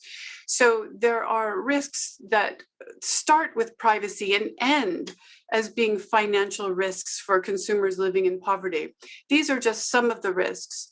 And then in certain economies, and I think United States is a very good example of this, one of the very serious risks to individuals is identity theft. There is an ongoing significant problem with identity theft in the United States. During the pandemic, the financial center of the Treasury that deals with fraud, FinCEN, found profound amounts of fraud based on identity theft and applying for COVID-19 grants. And unfortunately, then when the real people tried to apply for their grants, their names had already been given this information. So this kind of fraud is very, very damaging. And then finally, I would say that one of the things that happens also on an individual level is you have individuals who are subject to data breach. Of course, this data breach and unauthorized access to technical systems with a lot of data in them, this is a risk that runs from the ecosystem all the way down on through, and it has broad impacts. So those are just a smattering, just a collection of some of the key risks across the spectrum. All right, thank you, Pam Dixon. Thank you so much for this. Let me move to Samir Patil. And Samir Patil, we know that data economy and also cybersecurity relies a lot on infrastructure. And the evolution of infrastructure, for example, in the telecom sector, is opening a wide discussion, especially Western countries. It started the US, and then lately Boris Johnson, he launched the idea of creating a 5G with, some technical characteristics that are common just to democratic countries versus autocratic countries. And we know the level of conflict and contrast that there has been, especially from the US authority to Chinese providers of 5G equipment. Do you think that it makes sense, cooperation, technological cooperation, and are we heading towards a splinternet, so a divided, digital world in different blocks, also given the geopolitical tensions, or not? Okay, good evening from Mumbai, and I'm really pleased to be part of this interesting conversation. So thank you, Andrea, for your question on the collaboration between the democracies. So my answer would be a resounding yes, because if you look at the current technological industrial innovation basis in the democracies, I think we are now confronting a very stark reality, which is that the West and the democracies the world over are no longer enjoying the kind of technological lead that they had a couple of decades ago, or even years ago. We have the principal authoritarian regimes like China and Russia, which are pursuing these technologies to reduce their capability gap and attain the competitive advantage. And so this kind of the quest for tech supremacy is not just driving the global competition, but also the patterns of cooperation. Again, coming back to China and Russia, they have joined hands to collaborate and innovate on some of the technologies such as artificial intelligence, quantum computing, biotechnology, and so on and so forth.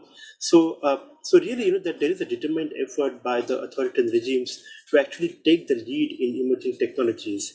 And if you combine that with the kind of confrontationist attitude that these authoritarian regimes have shown, we can refer to the Russian invasion of Ukraine and China's protracted border standoff with India in the Himalayas, which has been going on since late 2020. I think that really makes it imperative for the like-minded democracies to come together and strengthen their tech collaboration. It's also true that if you look at the rapid speed of the tech developments, I think you really cannot have a unitary or solo effort to develop and adopt these technologies. That just won't really yield any optimum result. So the kind of collaboration which Prime Minister Boris Johnson proposed, the D10 and the tech collaboration amongst the democracies, or the idea which came from the United States, the idea of techno-democracies, liberal democracies with advanced tech sectors and leading economies, I think it really makes sense because they can really provide the necessary anchor and foundation for collaboration between the democracies. And even there is a financial logic to this, because if you look at, for instance, the once in the century pandemic, the COVID-19, I think that has really strained the economies and resource mobilization. It has also distracted many democracies from their strategic goals. So when the democracies will come together it will, in a sense, lead to the cost sharing for innovation, enable the optimum use of the limited or finite budgetary resources, and also achieve the economies of scale. So Prime Minister Boris Johnson spoke about the 5G, but I think there are other such areas also where the democracies can come together. Countering disinformation and propaganda in the cyberspace, I think there can be one great example of collaboration. There's also the issue of setting up the international standards, because we have seen that China has utilized its tech lead, global reach and influence to really set the favorable standards for its domestic tech sector. So that began with the 5G network, but it's also going to now permeate into the artificial intelligence and Internet of Things. So really the democracies should come together and develop the new international rules, norms and standards for this emerging tech. Another area of collaboration could be crafting the cyber deterrence posture to counter and deter the malicious cyber activities coming from the authoritarian regimes. And finally, I think, in my view, democracies also need to come together to take the lead on quantum computing, because the technology is still in the nascent stages, but I think it has wider implications for encrypted communications, cryptography, radar, modeling and simulation, and so on and so forth, just like the 5G is going to transform the entire tech ecosystem. So that really makes an ideal candidate for the collaboration amongst the democracies. And to answer your question about the splinternet, I think yes, it will in a sense cause that kind of schism, but that schism actually is coming not from the source of technology, but it's actually coming from the vision of the democracies and the vision of the authoritarian regimes in terms of how to manage the cyberspace. Thank you. Thank you, Samir Patel. I would like to liaise on these points and move to Robert Fay, because we just heard the importance of technological cooperation, and we already mentioned data governance. It was Roberto Viola at the beginning in the opening session remarking what the EU is doing in this direction. But what do you make, and how can we work on a globally agreed framework of digital governance, and what do you mean by that? Okay, great. Thank you very much. It's my pleasure to be here today. And there's already been a really rich discussion, and I'm afraid I'm probably going to repeat some of the points that have been made, but that's good because it'll reinforce, I think, some common views. So before I embark on what I would characterize for a global framework for digital governance, let me just begin with why I think we need what we've termed a new digital Bretton Woods. So I think, as everyone knows, Bretton Woods was set up at the end of World War II, and that system was for a world of borders, for a world of industrial production, for trade in commodities and manufactured goods. And as we've already heard, the digital world is none of those things. And I'm going to give 6 very brief reasons why I think this world is different. And there's many, many more. So obviously, as we've heard, it's driven by data-driven technologies.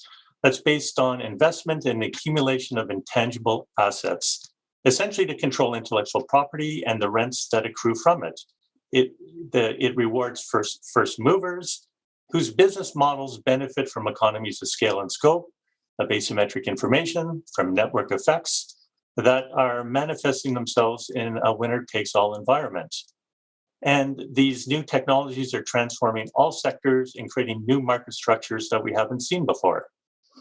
And as we've heard from Ms. Dixon, our personal data are being monetized by more firms than we can count.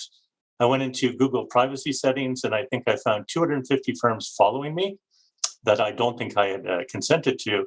And apparently every single one of them is there to deliver services that I need. And so we have this, invasion of our own personal privacy. The data, it's affecting a whole bunch of areas. We've heard cybersecurity, privacy, public safety, national security, even electoral integrity. So finally, this is a world that, it's pitting firms against each other, countries against each other for these large data stores. And we have the firms that have the technologies and the infrastructure, that have the skills, and they have the power to decide the rules associated with how the data are being used. So it's a world where our governance structures are not well suited. And it's, as we've also heard, it's not an inclusive world. We know that developing countries have borne the brunt of some of the worst harms that that can come out of some of the uses of some of these technologies. So that's why we need new Bretton Woods. And so where do we go from here? So in the previous panel, David Jensen had talked about the UN's Global Digital Compact, which follows from their excellent high-level panel report, and is very ambitious and it's very commendable. At CG, we're advocating something different, and we're calling it a Digital Stability Board, which is modeled after the Financial Stability Board. And the Financial Stability Board is a multi-stakeholder driven institution that was set up by G20 leaders during the Great Financial Crisis. And it was created to rein in and regulate global banks and insurers in the face of the light touch regulatory framework that had existed and ultimately led to the Great Financial Crisis and the vast societal harms that resulted. So, at least from our perspective, the FSB has had a lot of success in navigating the various powerful and competing vested interests that exist in the financial services sector. So we think in a similar fashion, you could create a digital stability board that would be a multi-stakeholder representative forum that would frame the global governance for big data, for AI, for digital platforms, while allowing national variation to reflect different values and cultures. And then members could produce a set of global public goals for data, develop model standards and regulations, and share best practices and monitor risks. And importantly, it can be scaled. One of the things that is lacking right now is a global comprehensive discussion on privacy, competition, cybersecurity together. So let me stop there. And thank you for that. Thank you, Robert Fay. And we discussed cybersecurity, but Andrea Rigoni, how about a cyber attack? And a cyber attack can be considered an armed attack, a military attack. And what if a country, a NATO country, was submitted to a cyber attack? Could that trigger a counterattack from NATO to the offenders? Potentially, yes. For many years, there has been a debate inside NATO since 2002 about the nature of the cyber attacks. I don't think there's any doubt today that cyber is considered one of the operational domains, for national defense and for the defense of the alliance. You have been reading very often about Article 5. Is there a possibility that in case of a cyber attack, the alliance can invoke Article 5? Article 5 says that an attack to one of the allies is an attack to the entire alliance, and the entire alliance can answer across all 5 domains, not just cyber. So I get a cyber attack, I might launch a rocket against my enemy. So my first answer was theoretically yes. I think it's an impossible scenario, and I explain you why. First of all, I think if we analyze what is happening between Russia and Ukraine, and between not only just the two contenders, but all the other players, including the activists that enter into the game, the attribution of cyber attack is almost impossible. So you think, you guess, there might be that actor behind a certain attack, but there's no certainty. Second, we haven't assisted to any major, escalation. We are in a war. We are in a war in 2022, so we might have expected attacks with a much greater impact. That didn't happen. Now, I don't want to enter into discussion why, I have my own explanation, and in simple words, a cyber attack is complex to put in place. You can't simply say, I'm going to attack that infrastructure. It takes months, if not years. And second, there is an important role of players that sometimes are supported by the government, but are not part of the government. Now, I think the real concern is not about the attack themselves and the possibility of an escalation, but is how this is affecting the world of digital transformation and digital services. I mean, one of the effects with threats of disconnections and potential attacks and changing balances between countries, there's an increasing skepticism on the adoption of digital models. What might happen? Because here the conflict is permeating a domain that is mainly being developed for supporting governments and business and the inclusion of citizens, that is becoming a war theater. So my recommendation is that we need to define a new doctrine. It's not just defense translated into the cyber domain. We need to work on a completely different cyber defense doctrine where resilience, as Richard Clarke wrote in his book, from a 20 years experience in the US government, that resilience, so preparing and avoiding the attacks, is core. All the investments that countries have been doing in cyber defense capabilities, I'm a bit skeptical that they didn't produce the expected results. I see. Oh, it's fascinating. Vangelis Kantas, can you tell us more on where are we, especially given the Ukraine war, in terms of cooperation and international European cooperation on cybersecurity? Hello, Andrea. Thank you for having me here. So, international and EU cooperation is there, is present. Now, we at ENISA, we are reaching out to critical sectors. We are monitoring sector maturity during this crisis. We already know that mature sectors like telecoms, core internet, they are able to deal with state actors and large-scale attacks, so they are already cooperating. We have seen during this crisis regulatory authorities cooperating with providers in critical infrastructures, issuing guidance, security advisories, and saying, you know what, guys, this is not the time of issuing fines, but help each other and prepare for this for the coming attacks. And we are also been making preparedness calls with national competent authorities in EU member states in critical sectors. We have been trying to provide situational awareness informations in private and public entities. So there's a lot of cooperation going on in the midst of this Ukrainian crisis. Now, in general, looking at the broader cooperation picture, now there are challenges in cooperation and information sharing, and mostly due to the fact that information sharing is considered as a matter of national security for most countries. But there are many steps being taken to establish a plethora of cooperation structures. Now, take the NIS directive, the first NIS directive, for example. It established the NIS cooperation group to provide strategic guidance to the member states on the implementation of this directive. Now we have the CSIRT network, which is a network of national CSIRTs to promote information sharing and incident handling at the technical level. So we have cooperation there at the lowest level. We have the sectorial ISACs, which are information sharing and analysis centers. These are public-private partnerships for information sharing, for incidents, providing trainings and lessons learned on incidents.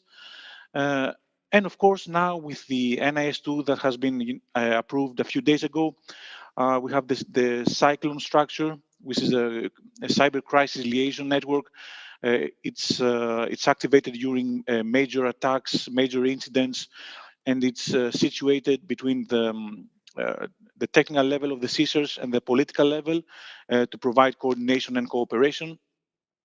The NIS itself, the NIS2 itself has provisions for cooperation and peer learning among the member states to encourage them to cooperate and discuss with each other on the matters of NIS2 implementation. And finally, let's not forget the Joint Cyber Unit, which is mandated by the EU cybersecurity strategy, and its objective is to serve as a real cybersecurity shield for the EU, and being able to detect potential threats before they can cause large-scale damage. So there are major steps being taken on cooperation. and we at ENISA hold cooperation efforts at the cornerstone of our activities. Thank you. Yeah.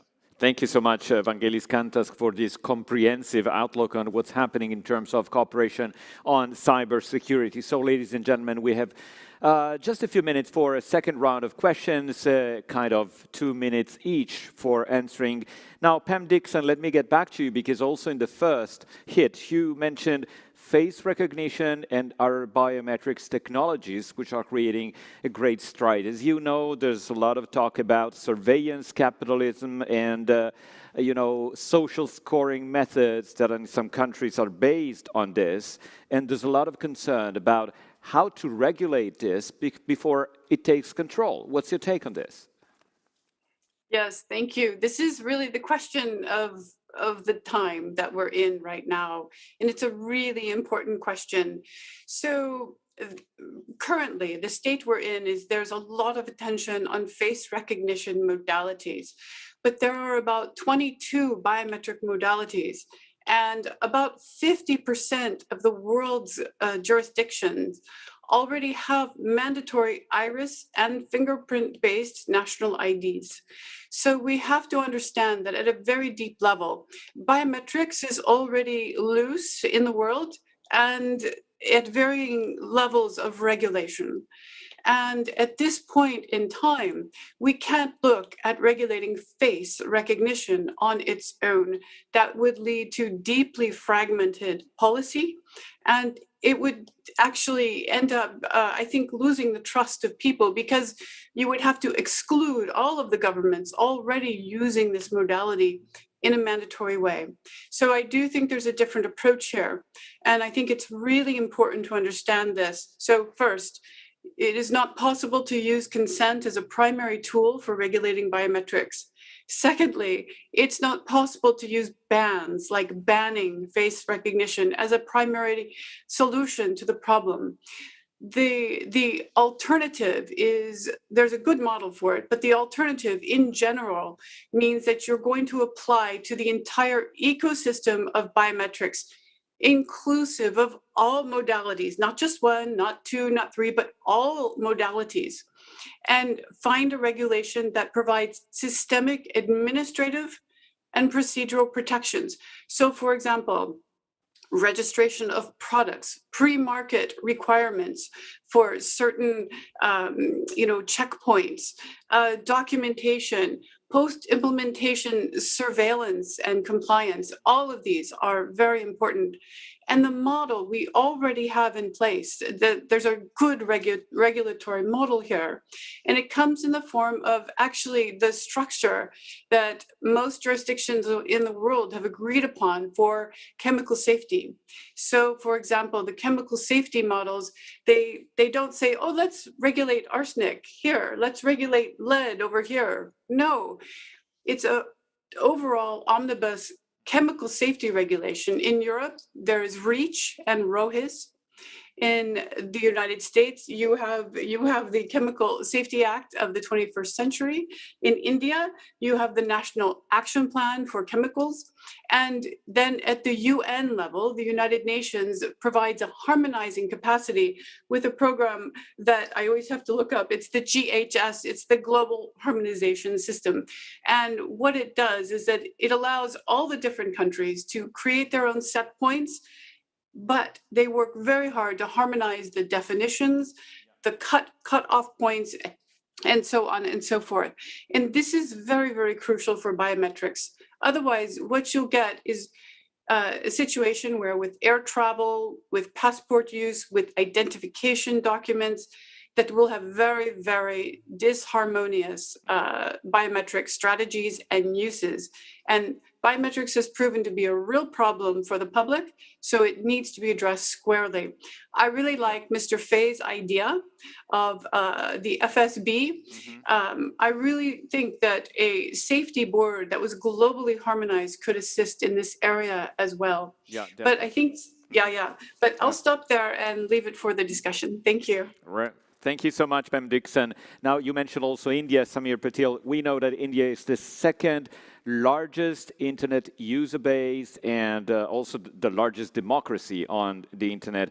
What is India doing to protect online its citizens, and what are the main lessons learned from your past experience and from the years that India spent online?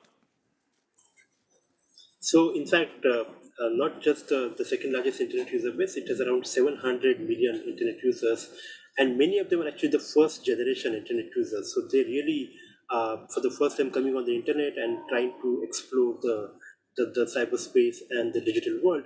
So, this rapidly expanding internet user base has really brought its own set of challenges, because India had already been at the receiving end of the malicious cyber activities coming from China and Pakistan, but also the non-state actors, the anti-India terrorist groups based in Pakistan, which have been engaged in cyber terrorism using the cyberspace for propaganda, recruitment, and fundraising. So in that sense, I think that there is already a very complicated cyber threat scenario for India. And so in response to these persistent cyber threats, India has treated cybersecurity as a public policy priority in the last decade.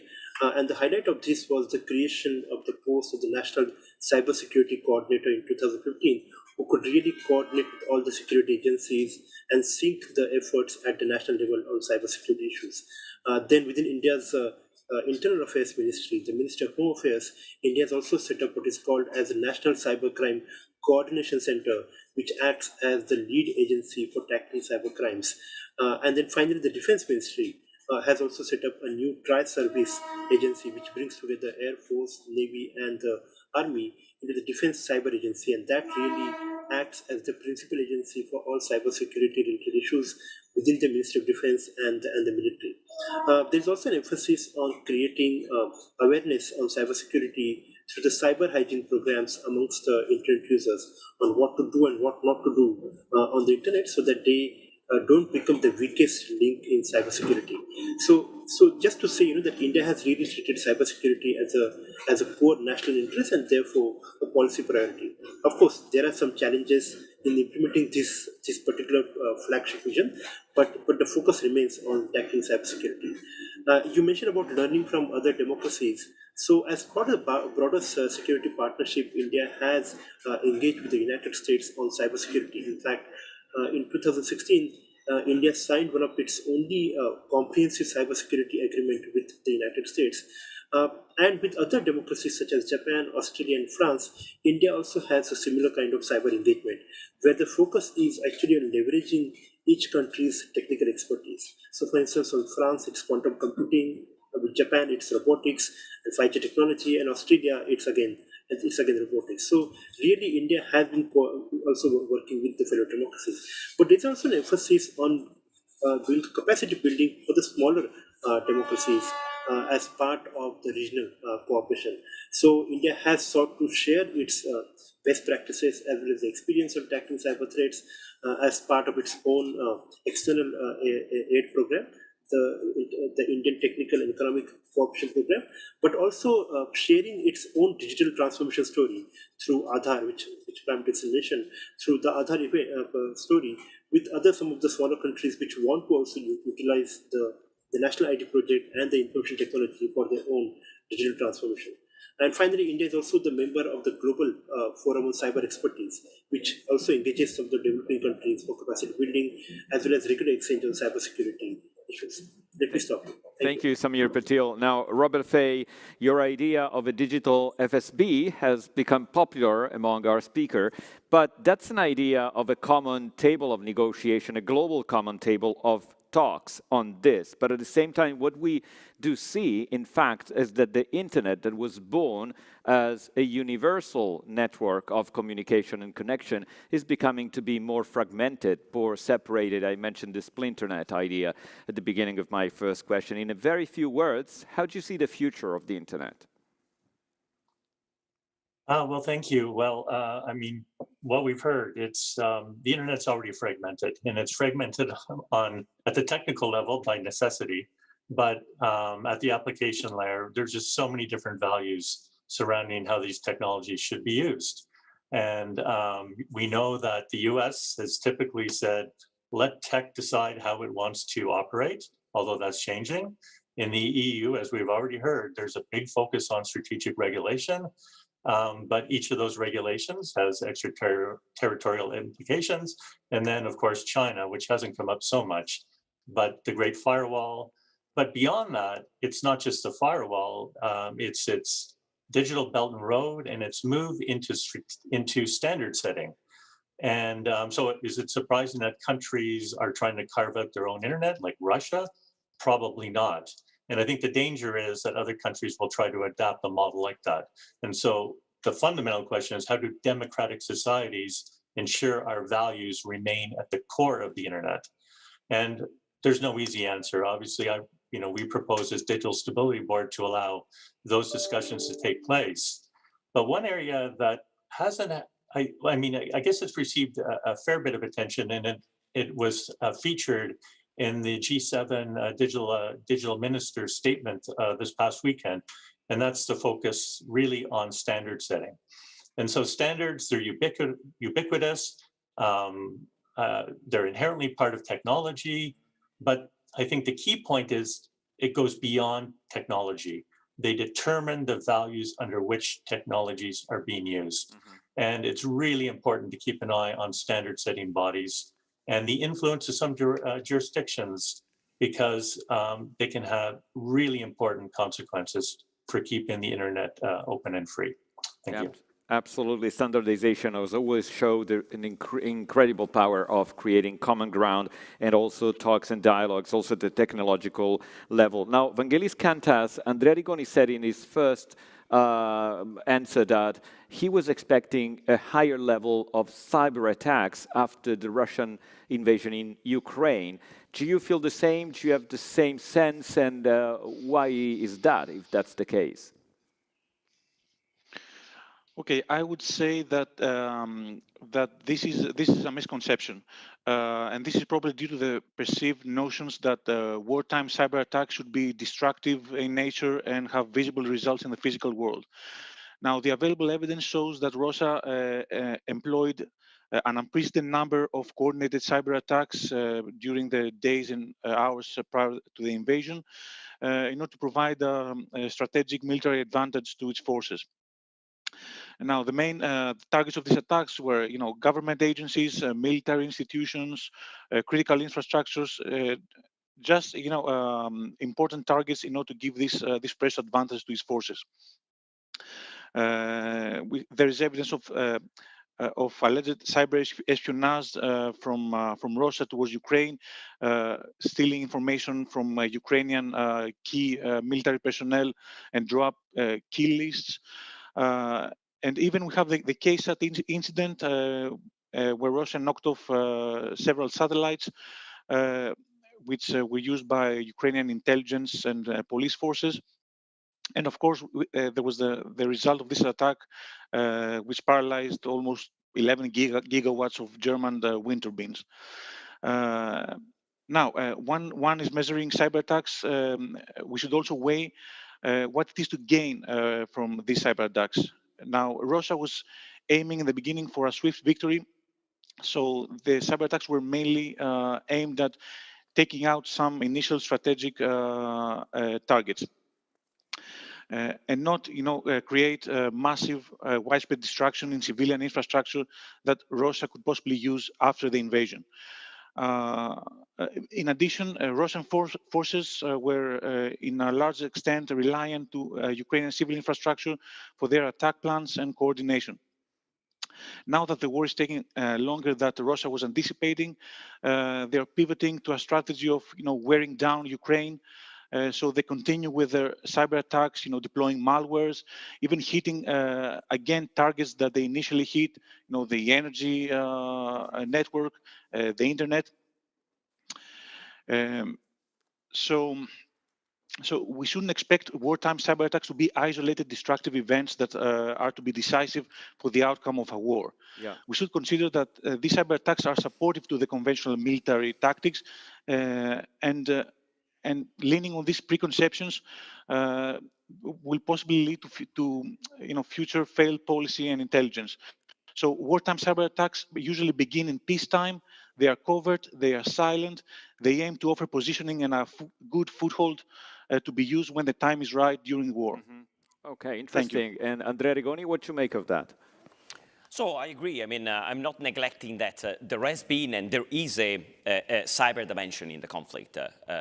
Simply, the outcome is different from what has been theorized before. But I want to go back to, the risks that we're facing and, the understanding that we have now of risk and the Digital Stability Board, that, by the way, it's an idea that I support. You mentioned Splinternet before.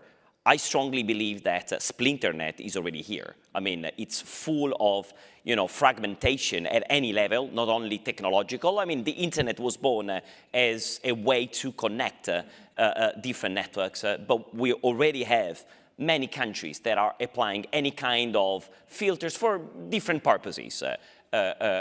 Limiting, the information that flows in the country or protecting the country and the citizens, many different purposes. Some we might share, others we don't support. But that's, a reality. I think there are many other borders that we don't see, walled gardens created by companies, not with a malicious intent. Is, the business model they have created. I mean, there's been youngsters that suicided because they've been neglected the access to one single platform, and they had access, to the entire internet. Second, I think there is a technological dimension that is ruling in a way the internet, and that's where, in particular, governments and companies are feeling alone. I've heard before that there's a lot of cooperation. I'm a bit skeptical. I'm one of the promoters. I've been for 25 years promoting, cooperation involved in many initiatives. Is this working? No.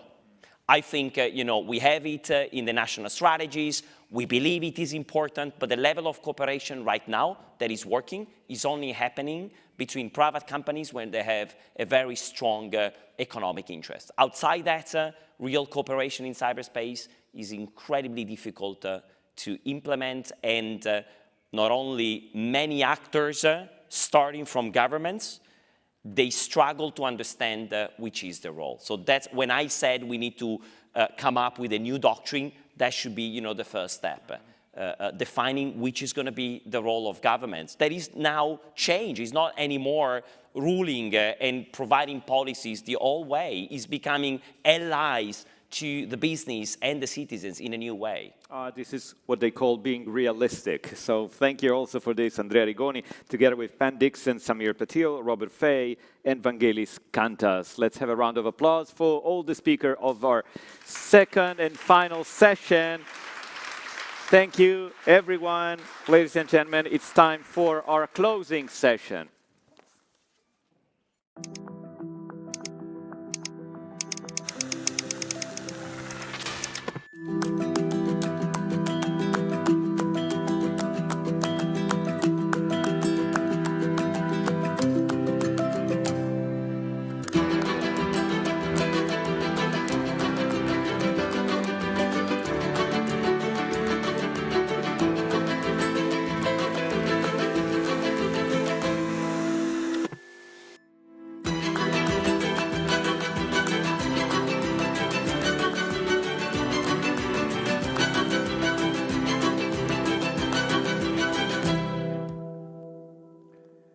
Well, at our forum on the digital transformation, the transition in turbulent times, we had a really broad and comprehensive discussion. It's difficult to take a bottom line, to take a final take, but we will try with two outstanding speakers. Connected, we do have Venkatachalam Ambumodzi, who's Senior Economic Area and co-chair of the T20. As you know, the Indonesia is the head and chair of G20, but here we have the co-chair of T20, and together with me here on the stage in Milan, Andrew Wyckoff, Director for Science, Technology and Innovation at the OECD. Now, Andrew Wyckoff, let me start with you for these closing remarks, because here and there, we already mentioned artificial intelligence, which to me is the strongest force that is reshaping, the way we live and also economy will look in the future. What's your take on this, and how do you see all the challenges and opportunities that are connected? Well, Andrea, let me first say thanks for the invitation. It's great to be here, and OECD is happy to be cooperating with this forum. And I want to try to use AI as an umbrella for drawing a red thread through some of the things we've heard today, which has been a fascinating conversation. So, first of all, I get a little bit crazy about AI because it's this umbrella term now that includes everything from data analytics to machine learning and hopefully general AI somewhere in the future. But it's clearly the culmination of a lot of the digital transformation and could be, and I think is already proving to be, the general purpose technology of our era, akin to kind of electricity in the 1880s. It's everywhere. I don't need to tell you. It's in your phone. It's in your video recommendations on streaming services. It's in radiology, so forth and so on. And it's a huge potential enabler of productivity growth. We haven't seen much yet because you need this ecosystem, as Pam was talking about before, of drawing together human capital, intangible assets, as has been said, and a organizational know-how on how to capture it. But with every technology, it's a double-edged sword. Okay, there's the good, and then there's some negatives. And if you look at electricity, you can electrocute yourself, okay? And so, same with AI. It has some negatives. The OECD, which I would say is 38 like-minded countries, came together starting in 2016 under the Japanese presidency of the G7. We started trying to get out ahead of this a bit. And in 2019, we created principles, some of which people have been talking about today, principles, okay? And ours are good-sounding principles, trustworthy, secure, transparent. That's great. And our countries adopted them in 2019, as well as 6 others. And then they went to form the basis of the G20 AI principles. So that's great. But I get a little bit frustrated with just principles. We need to move from principles to practice. I mean, what does it really mean? And that's what we've been trying to do since we've done a number of implementation activities to try to say, what does this really look like? What are the tools you need in place? And we've tried to hold countries' feet to the fire a bit. We have an observatory that tracks their policy development and says, are you walking the walk? We also bring in a lot of data, which is hard to do in this area because it's quickly evolving, but we think evidence-based policy analysis is terrific. But I think it was Pancho who was talking about need for technicians in government, what I would call geeks in government. And that's badly needed. So we have 250 geeks who work in our one AI. It's called OECD Network of Experts on AI. And they help us keep abreast of where things are going and where they're not going. We expected automated vehicles by this point, and they're not here, and there's some good reasons why. Let me just end by the talk on governance, because what our principles try to do, and then the implementation, and now you see rules and regulations coming forward, starting with the EU, but not only, is we've tried to move to a more anticipatory upstream governance system, which I think is what we begin to need. And that means we started with the principles. Now we're implementing them in kind of a soft way, but getting the tools in place so that when real binding rules come through, companies and individuals have the wherewithal to try to implement them. Last point, okay? And it goes to Bob Fay, who I've known for a long time, and CG, which is a great think tank too. He talks about the FSB or a DSB, and I think that's not a bad idea. I'd offer the OECD's pretty close to that already. But there's a part of OECD called that Yuko Hariyama was talking about, the Global Partnership on AI, which is simply hosted at the OECD. It's a separate quasi-independent entity, and it's made up of 25 countries, including some non-members like India and Singapore and so forth. And I think that may be an interesting entity to watch as a new governance forum, not too far from what Bob was talking about with the Digital Security Board. Absolutely. Thank you for this. It was absolutely insightful of what you guys are doing also at OECD. I do definitely agree with geek for government. There would be badly needed, but also philosopher maybe, and ethicist for government, because AI that you've been so well described also ask new questions to us, the society and government itself. Now, Venkatashalam Mbumozi, welcome again. It's a pleasure having you today. Now, you are a co-chair of the T20 Task Force on Meaningful Digital Connectivity, Cybersecurity, and Empowerment. Can you tell us today what are the key issues on which the task force is focusing, and if you do already have preliminary policy recommendations? Thank you, and good morning, and it is my great pleasure to join the discussions today. G20 Indonesia, and it believes in this digital transformation as one of the priority areas. It believes that is this digital transformation could be a driver for the stronger and the smarter economic recovery. From that context, basically, our T20 policy briefs has been focusing on. And the G20, but what the T20 and the G20 as well as the B20 believes is to enable the digital transformation to become a global engine for a stronger economic growth. Digital connectivity must be considered as an essential service for all, which needs a rigorous and tangible action plan at the global level. And here, being in Indonesia, this region, and being an emerging economy, it also wants to bring in some of the concerns that the developing and the emerging economies has it. One of the concerns is more than 90% of the world population who are not connected to this internet are from this developing countries. But at the same time, countries also, particularly the T20 is also aware of this risk with this breach of this security issues. And so we calculated, as a part of the T20 process, we calculated what could be the implications of the data security at the global level. We estimated around 1.2 trillion, and in the future years, in the next 5 years. So as of now, we've been focusing on the 4 clusters of the policy areas. One is first to accelerate the rollout of the high-capacity, future-proof digital infrastructure, enhance the technological accessibility, and create on-ramps to the digital economy for the excluded populations to foster innovation, competition, cooperation, as well as inclusion.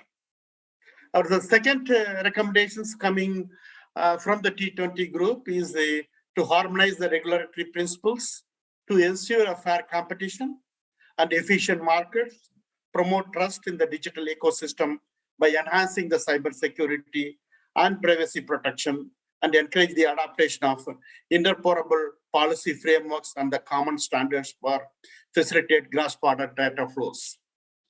And third cluster of policy recommendations focused on the private sector, basically fostering the responsible development and the deployment of the digital technologies by leveraging the public and private cooperation in research and development, promoting investments, and effective use of good practices. And the fourth policy and the last one, that is, we believe that is there are some stakeholders that is left behind this digital transformation. That is the SME, small and medium-sized enterprises, as well as the local government. So the final policy is promoting this digital literacy and the digital skill gap in private as well as the public sector by mapping the current strategies, upskilling the individuals, updating the education curricula, and encouraging the mindful use of the technologies. So with these policy briefs are being drafted, and we develop a kind of communique, and it will be delivered to the G20 Sherpa track. All right, fantastic. Thank you so much, Venkatashalam Mbumozi, and good work for the T20 that you're chairing. And thanks also, Andrew Wicke from the OECD, to all of you guys for listening and being part of the forum today.